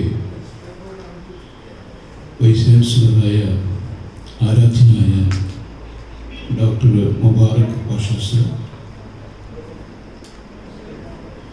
അന്താരാഷ്ട്ര ശ്രീനാരായണ പഠന കേന്ദ്രത്തിൻ്റെ ഡയറക്ടറായി കൂടിയായിട്ടുള്ള ഡോക്ടർ ബി സുഗീത അവർ, അതുപോലെ ഈ പഠന കേന്ദ്രത്തിൻ്റെ മുൻ ഡയറക്ടറും സാംസ്കാരിക വകുപ്പിൻ്റെ ഡെപ്യൂട്ടി ഡയറക്ടറുമായിട്ടുള്ള ബഹുമാനീയനായ അജിത് ബാബു അവർ, എൻ്റെ ബഹുമാന്യ സുഹൃത്തു കൂടിയായിട്ടുള്ള ശ്രീനാരായണ ഗുരു ഓപ്പൺ യൂണിവേഴ്സിറ്റിയുടെ vice chancellor doctor Shri Sudheer, Sreenarayana Guru open യൂണിവേഴ്സിറ്റിയുടെ രജിസ്ട്രാറായിട്ടുള്ള ഇത്രയും ആദരണീയനായ ഡോക്ടർ പി എൻ ദിലീപ് അവരുടെ സ്വാഗതം ആശംസിച്ച ശ്രീ പി കെ രാജപ്പൻ അവർ, സദസ് ഉപവിഷ്ടരായിട്ടുള്ള കരുണാകരൻ സാർ, സാർ, ടീച്ചർ, അതുപോലെ ശില്പശാലയുടെ ഭാഗമായിട്ടുള്ള മറ്റ് ഗുരുക്കന്മാരെ, ബഹുമാനിരെ, പ്രിയപ്പെട്ടവർ, ഇത്രയും ധന്യമായ 3 കർമ്മങ്ങൾക്ക് സാക്ഷ്യം വഹിക്കുവാൻ, അതിൽ കൂടി പങ്കെടുക്കുവാൻ സാധിച്ചത് വലിയ ഒരു കാര്യമായി, വലിയൊരു നിയോഗമായി ഞാൻ കരുതുന്നു. ഏറെക്കാലം ശ്രീനാരായണ കോളേജിൻ്റെ അധ്യാപകനായും പ്രിൻസിപ്പലായിട്ടും പിന്നീട് കേരള യൂണിവേഴ്സിറ്റിയിലുമൊക്കെ പ്രവർത്തിക്കുവാൻ അവസരം ലഭിച്ച ആണെന്നുള്ള നിലയിൽ 2 വലിയ സ്ഥാപനങ്ങൾ കൈകോർത്ത് മുന്നോട്ട് പോകുന്ന അക്കാദമിക പ്രവർത്തനങ്ങൾക്ക് ആണ് ഇവിടെ തുടക്കം കുറിച്ചിട്ടുള്ളത്. ഇംഗ്ലീഷിൽ ഒരു ചൊല്ലുണ്ട്, ലെറ്റർ ആൻഡ് സ്പിരിറ്റ്, വാക്കിലും പൊരുളിലും.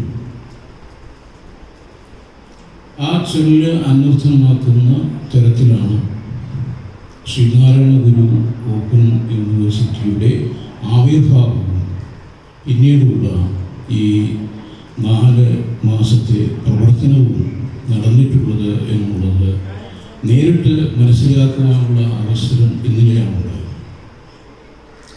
ശ്രീനാരായണ ഗുരു ഓപ്പൺ യൂണിവേഴ്സിറ്റിയുടെ ഭാഗമായി സിൻഡിക്കേറ്റ് കോൺസ്റ്റിറ്റ്യൂട്ട് ചെയ്ത് കഴിഞ്ഞ ആഴ്ച മാത്രമായിരുന്നു. ഇന്നലെയാണ് അതിൻ്റെ ആദ്യത്തെ മീറ്റിംഗ് നടന്നത്. അപ്പോൾ ഈ ചുരുങ്ങിയ 4 മാസം കൊണ്ട് അവർ അനുഷ്ഠിച്ച കർമ്മങ്ങൾ, ഈ 3 ഇന്നലെ മീറ്റിങ്ങിൽ വൈസ് ചാൻസലർ വിശേഷിപ്പിച്ചത് ത്രിമൂർത്തികൾ, സത്യത്തിൽ ഇവർ 3 പേരും മാത്രം ചേർന്നുകൊണ്ട് നമുക്ക് സങ്കല്പിക്കുവാൻ തന്നെ പ്രയാസമുള്ള ഒട്ടേറെ കാര്യങ്ങൾ ഈ ചുരുങ്ങിയ കാലത്തിനുള്ളിൽ ചെയ്യുവാൻ. ഈ പ്രവർത്തനങ്ങളൊക്കെ തന്നെ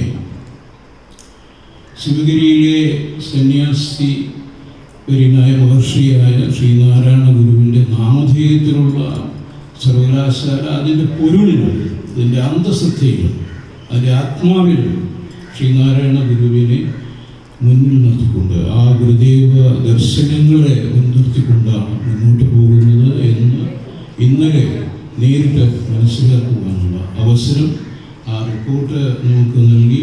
അതുപോലെ അതിനുമായിട്ട് ബന്ധപ്പെട്ട രേഖകൾ നൽകി. അപ്പോൾ അതെല്ലാം സാക്ഷ്യപ്പെടുത്തുന്നത് ഏറ്റവും വലിയ ഒരു അധ്യാപകനും സംഘാടകനും മറ്റെല്ലാ തരത്തിലും ഒരു ചിന്തകനുമൊക്കെയായ മുബാറക് പാഷ സാറ് അവിടുത്തെ സാരഥ്യം ഏറ്റെടുത്തത് സത്യത്തിൽ ഒരു അനുഗ്രഹമായി എനിക്ക് അനുഭവപ്പെട്ടു. അതുപോലെ തന്നെ അദ്ദേഹത്തെ സഹായിക്കുവാനായിട്ട് നല്ല കാര്യപ്രാർത്ഥിയുള്ള അനുഭവ സമ്പത്തുള്ള 2 സാരഥികൾ, ഒന്ന് സുധീർ സാറ്, മറ്റൊന്ന് ദിലീപ് സാർ. ഇവരുടെ 2 പേരുടെയും അങ്ങനെയുള്ള ഈ 3 അംഗങ്ങളടങ്ങുന്ന ടീമിൻ്റെ പ്രവർത്തന ഫലമായിട്ട് ഒട്ടേറെ കാര്യങ്ങൾ, ഇവിടെ ചില കാര്യങ്ങൾ സൂചിപ്പിക്കുന്നു. ആദ്യം ഇത് യൂണിവേഴ്സിറ്റിയുടെ ഓർഡിനൻസ് ആണ്. അത് ആക്റ്റാക്കി മാറ്റിയെടുത്താലേ UGCയുടെ അംഗീകാരം നേടിയെടുക്കാനാണ്. അതിൽ ഈ 3 പേരും ഇവർ 3 പേരും ചാൻസലർ കൂടിയായിട്ടുള്ള ബഹുമാനായ ഗവർണറെ നേരിട്ട് കാണുകയും അദ്ദേഹത്തിൻ്റെ സഹായം അഭ്യർത്ഥിക്കുകയും മുഖ്യമന്ത്രിയുടെ സഹായം അഭ്യർത്ഥിക്കുകയും വിദ്യാഭ്യാസ മന്ത്രി ടി ജലീൽ അദ്ദേഹത്തിൻ്റെയും സഹായം അഭ്യർത്ഥിക്കുകയും, അതുകൊണ്ടാണ് വളരെ ചുരുങ്ങിയ ഒരു ഹാസ്യ സമ്മേളനത്തിൽ വെച്ചുകൊണ്ട്, നിയമസഭയുടെ സമ്മേളനത്തിൽ വെച്ചുകൊണ്ട് അത് പാസ്സാക്കി എടുക്കുക എന്നുള്ള ക്ലേശകരമായിട്ടുള്ള ദൗത്യം വിജയകരമായി നടപ്പിലാക്കുക. ഈ ആക്ടിൻ്റെയൊക്കെ പിൻബലത്തോടുകൂടി അത്യാവശ്യം വേണ്ട കാര്യങ്ങളും ഇതിനകം തന്നെ UG regulation, under graduate regulation, അതിൻ്റെ കരിക്കുലം ഒരു വലിയ ശില്പശാലയോട് വലിയ ക്ലേശകരമായിട്ടുള്ള ഒരു പ്രവർത്തനം ഏറ്റെടുത്ത് അതിൻ്റെ കരിക്കുലം സൃഷ്ടിക്കപ്പെട്ടു.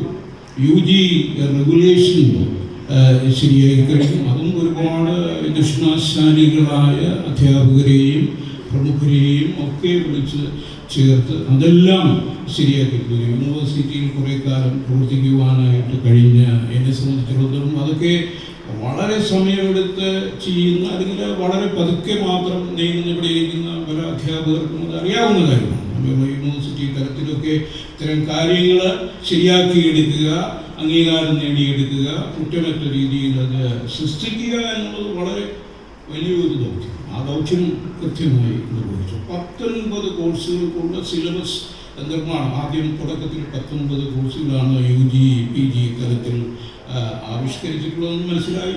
അതിൻ്റെ എല്ലാം രൂപരേഖയായി സിലബസിൻ്റെ ശില്പശാലകൾ കഴിഞ്ഞു. സിലബസ് നിർമ്മാണം ഫൈനൽ സ്റ്റേജിൽ എത്തിക്കൊണ്ടിരിക്കുകയാണ്. അവിടെയും നമ്മൾ കാണുന്ന, ഞാൻ നേരത്തെ പറഞ്ഞ ഒരു അന്തസത്ത, ശ്രീനാരായണ ഗുരുദേവൻ്റെ തത്വങ്ങളുടെ സ്പിരിറ്റ് ഉൾക്കൊണ്ടുകൊണ്ടുള്ള കോഴ്സ് ഡിസൈനാണ്. സുധീർ സാറും ഭാഷ സാറും ഇവിടെ സൂചിപ്പിച്ചു. കമ്പൽസറി ആയിട്ട് ഏത് ഡിഗ്രി 19 ഡിഗ്രി കോഴ്സ് അല്ലെങ്കിൽ PG കോഴ്സ് ചെയ്യുന്നവർ അവരെ ഹ്യൂമനിസം ആൻഡ് ലോജിക് എന്ന് പറയുന്ന ഒരു നിർബന്ധിതമായിട്ടുള്ള ഒരു കോഴ്സ് എല്ലാവരും പഠിച്ചിരിക്കേണ്ട ഒരു കോഴ്സ് ആവിഷ്കരിക്കുന്നു. ഹ്യൂമനിസം എന്ന് പറയുമ്പോഴത്തേക്ക് ഹ്യൂമനിസത്തിൻ്റെ ലോകം കണ്ടിട്ടുള്ള ഏറ്റവും വലിയ ആചാര്യനാണ് ശ്രീനാരായണ ഗുരു എന്നുള്ളത് എല്ലാവർക്കും ഇവിടെ ഇരിക്കുന്ന എല്ലാവർക്കും അറിയാവുന്ന. ആത്മത്തെയും അപരത്വത്തെയും തമ്മിൽ ബന്ധിപ്പിക്കുക, സഹോദരത്തിൻ്റെ സന്ദേശ ജനങ്ങൾക്ക് പകർന്നു കൊടുക്കുക, സഹോദരത്വം എന്നുള്ള ഏറ്റവും വലിയ മാനവികതയുടെ മൂല്യം ഉയർത്തിപ്പിടിച്ച അദ്ദേഹത്തിൻ്റെ മാനവികത എല്ലാ കോഴ്സിലും, ഞാൻ നേരത്തെ പറഞ്ഞ ലെക്ചർ ആൻഡ് സ്പിരിറ്റ്, ഒരു പേരുടെ നാമത്തിൽ മാത്രം ഒതുങ്ങി നിൽക്കുന്നതല്ല. ഈ ശ്രീനാരായണ ഗുരുദേവൻ്റെ നാമധേയത്തിൽ വന്നിട്ടുള്ള യൂണിവേഴ്സിറ്റി, അതിൻ്റെ അന്തസത്ത, അതിൻ്റെ സ്പിരിറ്റ്, അതിൻ്റെ ഗൈഡിങ് സ്പിരിറ്റ് എന്ന് പറയുന്നത് ശ്രീനാരായണ തത്വങ്ങൾ, ദർശനങ്ങളാണ്. അതെല്ലാ കോഴ്സിലും പ്രതിഫലിക്കുന്നു. അതുകൂടാതെ അത് സ്പെഷ്യലൈസ് ചെയ്യുന്ന ഒരു കോഴ്സ്, അതിൻ്റെ ശില്പശാലയാണ് ശ്രീനാരായണ ഗുരു സ്റ്റഡീസ് എന്ന് പറയുന്നത്. വളരെ ഗഹനമായിട്ടുള്ള ഒരു കോഴ്സ് ഡിസൈൻ ചെയ്ത് കഴിഞ്ഞു. അതിൻ്റെ ശില്പശാലയാണ് ഇവിടെ നടക്കാൻ പോകുന്നത്. ആദരണീയനായ കൃഷ്ണാചാര്യകളായിട്ടുള്ള അധ്യാപകർ എനിക്ക് എപ്പോഴും നേരിട്ട് പരിചയമുള്ളവരാണ്. അവരൊക്കെ എൻ്റെ ഭാഗമാകുന്നു എന്ന് പറയുമ്പോൾ തന്നെ അതിൻ്റെ ശ്രീനാരായണ ഗുരുവിൻ്റെ ഉയരത്തിൽ തന്നെ ആ ഉയരത്തിന് പറ്റിയ രീതിയിലുള്ള ഗുരുക്കന്മാരെ ക്ഷണിച്ചു വരുത്തി ഡിസൈൻ ചെയ്യുന്നു എന്ന് അറിയുന്നത് വളരെ അഭിനന്ദനാർഹമായിട്ടുള്ള കാര്യമാണ്. പിന്നെ ഒരുപാട് കാര്യങ്ങൾ ചെയ്തു കഴിഞ്ഞു. യൂണിവേഴ്സിറ്റിയിലെ 4 മാസം കൊണ്ട് വേറെ ആരുമില്ല, സിൻഡിക്കേറ്റുമില്ല, വേറെ ഒരു സമിതിയുമില്ല. സാറ് തന്നെ സിൻഡിക്കേറ്റിൻ്റെ അധികാരങ്ങൾ ചിലത് ഉപയോഗിച്ച് കമ്മിറ്റികളൊക്കെ കോൺസ്റ്റിറ്റ്യൂട്ട് ചെയ്തു, അക്കാഡമിക് കമ്മിറ്റികൾ കോൺസ്റ്റിറ്റ്യൂട്ട് ചെയ്തു. അതിന് നേതൃത്വം നൽകി ഇവർ 3 പേരും കൂടി പല കാര്യങ്ങൾ ഉണ്ട്. പിന്നെ മറ്റൊരു ഒരു പ്രധാനപ്പെട്ട കാര്യം, ഒരു സ്ട്രാറ്റജിക് പ്ലാൻ തയ്യാറാക്കി. ഇന്നലെ നമ്മളെ വളരെ ആകർഷിച്ചൊരു കാര്യമാണ്. 10 വർഷത്തേക്ക് ദിശാബോധം നൽകുന്ന ഒരു vision document, vision and mission document, strategic planning എന്നുള്ള വളരെ കൃത്യതയായിട്ടുള്ള ഒരു ഡോക്യുമെന്റ് ഇന്നലെ അദ്ദേഹം തയ്യാറാക്കി. അത് ഗംഭീരമായിട്ട് അതിൻ്റെതായിട്ടുള്ള വൈസ് ചാൻസലർ കൂടിയായിട്ട് അദ്ദേഹത്തിന് അത് മുന്നിൽ അവതരിപ്പിച്ചു. മുഖ്യമന്ത്രി, വിദ്യാഭ്യാസ മന്ത്രി, എല്ലാവരുടെയും പ്രശംസ പിടിച്ചു പറ്റത്തക്ക രീതിയിൽ അതിന് സാധിച്ചു. പിന്നെ UGCയുടെ അംഗീകാരം നേടിയ കാര്യം 2F എന്ന് പറയുന്ന അഫിലിയേഷൻ നേടി. 22 എന്നുള്ള വകുപ്പ് ഈ കോഴ്സുകൾ നടത്താനും പരീക്ഷകൾ നടത്താനുമായിട്ടുള്ള അനുവാദം നൽകി കഴിഞ്ഞു. ഇനിയിപ്പോൾ ഈ കോഴ്സുകളുടെയൊക്കെ സിലബസും കരിക്കുലവും ഒക്കെ തയ്യാറാക്കുന്നതിൻ്റെ ഭാഗമായിട്ട് അത് തയ്യാറാക്കി കഴിഞ്ഞാൽ ഉടനെ അത് UGC സമർപ്പിക്കും. ഞാൻ പറഞ്ഞത് ഈ UGC സ്ട്രാറ്റജിക് പ്ലാനിംഗ് എന്നുള്ള 10 വർഷത്തേക്ക് ദിശാബോധം നൽകുന്ന ആ ഡോക്യുമെന്റ് തയ്യാറാക്കിയതും അതിൻ്റെ മെത്തഡോളജിയും വളരെ ഒരു നവീന രീതിയിലെന്ന് പറയാവുന്ന, അല്ലെങ്കിൽ ഒരു ഓപ്പൺ യൂണിവേഴ്സിറ്റി എന്നാണ് പറയുന്നത്. ഓപ്പൺ ശ്രീനാരായണ ഗുരുവിൻ്റെ ആ ദർശനത്തെ ഉൾക്കൊണ്ടുകൊണ്ട് സാധാരണ ജനങ്ങളുമായിട്ട് ഇവ സംബന്ധിച്ചു. സാധാരണ ജനങ്ങൾക്ക് എന്താണ് ഈ യൂണിവേഴ്സിറ്റിയിൽ നിന്ന് അവരെന്താണ് പ്രതീക്ഷ? നമ്മൾ എയർ കണ്ടീഷൻ മുറിയിലിരുന്നെന്തെങ്കിലും കുത്തിക്കുറിച്ച് വയ്ക്കുന്ന വരികൾക്കുപരി സാധാരണ ജനങ്ങളുമായിട്ടും പണ്ഡിതന്മാരുമായിട്ടും ഈ രംഗത്ത് അദ്ദേഹം തന്നെ നല്ല പരിചയ സമ്പത്തുള്ള ഒരാളാണ്. സ്വന്തം പരിചയം അനുഭവ സമ്പത്ത് മാത്രം പോരെന്നുള്ള വലിയ ചിന്തയുടെ ഭാഗമായിട്ട് ഇവർ 3 പേരും എല്ലാവരുമായിട്ടും സംവദിച്ച് ക്രോസ് സെക്ഷനുമായിട്ട് സംവദിച്ചുകൊണ്ടാണ് അതൊരു നവീന രീതിയിലുള്ള ഒരു വിഷൻ ഡോക്യുമെൻ്റ് ആണ് എന്നുള്ളത് ഇന്നലെ മനസ്സിലാക്കി. വിദ്യാഭ്യാസ രംഗത്ത് അന്തിമമായി ഒരു അധ്യാപകനായി, അടിസ്ഥാനപരമായ അധ്യാപകനായതുകൊണ്ട് അത്രയും കാര്യങ്ങൾ ശ്രദ്ധിച്ചപ്പെടുത്തി അതൊരു നവീന രീതിയിലുള്ള ഒരു മെത്തഡോളജി അതിൽ സ്വീകരിച്ചു എന്നുള്ളത് വലിയ സുദീർഘമായിട്ടുള്ളൊരു കാര്യമാണ്. പിന്നെ കണ്ടന്റ് റൈറ്റിംഗ് എന്നുള്ള രസകരമായിട്ടുള്ള പ്രവർത്തനത്തിന് ആരംഭം കുറിച്ചു കഴിഞ്ഞു. അതിൻ്റെ വളരെ പ്രധാനപ്പെട്ട ഭാഗമാണ്. Self study material, learning material തയ്യാറാക്കുക എന്നുള്ളത്. അത് വളരെ അതിൽ ക്വാളിറ്റിയിൽ യാതൊരു, അദ്ദേഹം ഇങ്ങനെ അത് പ്രസ്താവിച്ചു, ക്വാളിറ്റിയിൽ യാതൊരു കോംപ്രമൈസ്. എല്ലാവരെയും ആകർഷിക്കുക. അതുപോലെ തന്നെ മറ്റൊരു പ്രധാനപ്പെട്ട കാര്യം നമുക്ക് എല്ലാവർക്കും അറിയാം, പാൻഡമിക്കിന് കഴിഞ്ഞതിന് ശേഷം, ഈ മഹാമാരിക്ക് ശേഷം ഈ ഡിസ്റ്റൻസ് അല്ലെങ്കിൽ ഡിജിറ്റൽ ഓപ്പൺ അല്ലെങ്കിൽ ഓൺലൈൻ ലേണിങ്ങിനോട് സമൂഹത്തിനുള്ള പ്രതിപത്തി കൂടിയിട്ടുണ്ട്. പണ്ടൊക്കെ അവിടെ അഡ്മിഷൻ കിട്ടാത്തവർ ഇവിടത്തേക്ക് വരുന്നു എന്നുള്ള അത് മാറാൻ പോകുന്നു. അപ്പോൾ എല്ലാവർക്കും വേണ്ടിയിട്ടുണ്ട് വളരെ അറിവുള്ള അല്ലെങ്കിൽ ബ്രൈറ്റ് ആയിട്ടുള്ള കുട്ടികൾ ഇവിടെ വരാം. അത് അങ്ങനെ ഒരു പുതിയ സാഹചര്യം പാൻഡമിക്കിൻ്റെ ഫലമായിട്ട് ഉരുത്തിരിഞ്ഞു വന്നു. അപ്പോൾ വലിയൊരു സമൂഹത്തെയാണ് നമുക്ക് സാക്ഷ്യപ്പെടുത്താനുള്ളത്. വെർച്വൽ കണ്ടന്റ് അതിന് വേണ്ടിയിട്ട് വിവിധ ഡിജിറ്റൽ യൂണിവേഴ്സിറ്റിയുമായിട്ടും ഹൈറ്റുമായിട്ടും ഒക്കെ ധാരണാപത്രത്തിൽ ഒപ്പിട്ട് കഴിഞ്ഞു. പ്രവർത്തനങ്ങൾ ആരംഭിച്ചു കഴിഞ്ഞു. പിന്നെ ജനപ്രതിനിധികൾക്കായിട്ട് ഈ താഴെയുള്ള പഞ്ചായത്ത്, കോർപ്പറേഷൻ, മുനിസിപ്പൽ തലങ്ങളിലുള്ള ജനപ്രതിനിധികൾക്ക് വേണ്ടിയിട്ടുള്ളൊരു കോഴ്സ് ഡിസൈൻ ചെയ്തു. അതിൻ്റെ രജിസ്ട്രേഷൻ അത് കിലയും പിന്നെ ഡിജിറ്റൽ യൂണിവേഴ്സിറ്റിയും അതിൻ്റെ ഭാഗമാകുന്നു. എന്നാലും അതിൻ്റെ അക്കാഡമിക് പാർട്ട് യൂണിവേഴ്സിറ്റിയാണ്. ഈ കോഴ്സിന് തന്നെ നേതൃത്വം കൊടുക്കുന്ന യൂണിവേഴ്സിറ്റിയാണ്. മറ്റുള്ള 2 വിഭാഗങ്ങളുടെ സഹായം കൂടി തേടിക്കൊണ്ട് വലിയ രീതിയിൽ അത് മുന്നേറുന്നു. പിന്നെ ഗവൺമെൻറ് ഡിപ്പാർട്ട്മെൻറ്റായ ഒരു സേഫ്റ്റി മാനേജ്മെൻറ്റ് എന്നുള്ള കോഴ്സ് ആരംഭിക്കുകയാണ്. ഷോർട്ട് ഒരു സർട്ടിഫിക്കറ്റ് കോഴ്സ് ആരംഭിക്കുന്നു. അങ്ങനെ ഒരുപാട് പ്രവർത്തനങ്ങൾ, ഞാൻ പറഞ്ഞാൽ ഒരുപാട് പ്രവർത്തനങ്ങൾ. എൻ്റെ ഒരു റിപ്പോർട്ട് തന്നെ ഇന്നലെ ലഭിച്ചു. അതൊക്കെ എല്ലാം ഇവിടെ വിവരിക്കുന്നതിന് ഇപ്പോഴത്തെ സമയം അനുവദിക്കുന്നില്ല. ഏതായാലും ഞാൻ പറഞ്ഞു വന്നത്, ഞാൻ ഇത്രയും കാര്യങ്ങളെങ്കിലും പറഞ്ഞത് ഒരു എന്താണ് നടക്കുന്നത്, എന്താണ് ഇതുവരെ നടന്നത്, ചില പ്രയാസങ്ങളൊക്കെ ചിലരുടെ ആവശ്യത്തിനും ആവശ്യമില്ലാതെയൊക്കെ ഉയർത്തിയിരുന്നു. അതിനൊന്നും യാതൊരു ഒരു കുഴമ്പുമില്ല. ഇത്രയും ഒരു ചുരുങ്ങിയ സമയത്ത് ഇത്രയും കാര്യങ്ങൾ നിർവഹിച്ചെടുത്തു. അതും ശ്രീനാരായണ ഗുരുവിൻ്റെ സ്പിരിറ്റ് വാക്കിലും അതിൻ്റെ പൊരുളിലും സൂക്ഷിച്ചുകൊണ്ട് യൂണിവേഴ്സിറ്റി മുന്നേറുന്നു. ഇന്നലെ സിൻഡിക്കേറ്റ് കൂടിയപ്പോഴത്തേക്ക് വിവിധ രംഗങ്ങളിലുള്ള ആൾക്കാരും കൂടിയപ്പോൾ ഇത്തരം കാര്യങ്ങളെല്ലാം മനസ്സിലാക്കുകയും ആദരണീയനായ വൈസ് ചാൻസലറെ മുക്തകണ്ഠം, അദ്ദേഹം നോട്ട് സെൽഫ് അസ്യൂമിങ് പേഴ്സണാലിറ്റി അല്ല, അദ്ദേഹം എപ്പോഴും ക്രെഡിറ്റ് മറ്റുള്ളവർക്ക് നൽകണം എന്നുള്ള ഒരു രീതിയിൽ മുന്നോട്ട് പോകുന്ന വലിയ വ്യക്തിത്വത്തിൻ്റെ ഉടമയാണ്. അദ്ദേഹവും അദ്ദേഹത്തിൻ്റെ 2 സഹപ്രവർത്തകരും കൂടെ ചേർന്ന് ഇത്രയും കാര്യങ്ങൾ നിർവഹിക്കാനായെങ്കിൽ തീർച്ചയായിട്ടും ഈ സംരംഭം വിജയപ്രാപ്തിയിലെത്തും എന്നുള്ള കാര്യത്തിൽ ഒരു സംശയവും ഇന്നലെ എനിക്ക് തോന്നിയില്ല. വ്യക്തമായിട്ട് അത് മനസ്സിലാക്കിയതിന് പുറത്ത് ഇനിയും ഒരുപാട് കാര്യങ്ങൾ ചെയ്തതിന് പറയാനുള്ള സമയം ദൗർലഭ്യം ഞാൻ പറയുന്നില്ല. ഇവിടെ വന്നെത്തിയ എല്ലാ ഗുരുക്കന്മാർക്കും അഭിവാദ്യങ്ങൾ അർപ്പിച്ചുകൊണ്ട് ഈ കർമ്മം എത്രയും നന്നായി നടക്കട്ടെ. അതിന് പ്രാപ്തരാണ് നിങ്ങൾ അവരോടൊക്കെ എനിക്കറിയാം. യൂണിവേഴ്സിറ്റിയിലും അല്ലാതെ അറിയാവുന്നതുകൊണ്ട് നന്നായി നടക്കും. ഈ സന്യാസിമാരുടെ എല്ലാം സഹായവും ആശംസകളും ഈ കോഴ്സിനുണ്ട്. ഇനിയും അത് തുടരും എന്ന് അറിയാം. ഇതെല്ലാം ഓർമ്മിച്ചുകൊണ്ട് ഈ സാക്ഷ്യം വഹിക്കുവാൻ കഴിയുന്നതിനുള്ള സന്തോഷം പ്രകടിപ്പിച്ചുകൊണ്ട് അത് ഓർമ്മിച്ചുകൊണ്ട് നന്ദി, നമസ്കാരം.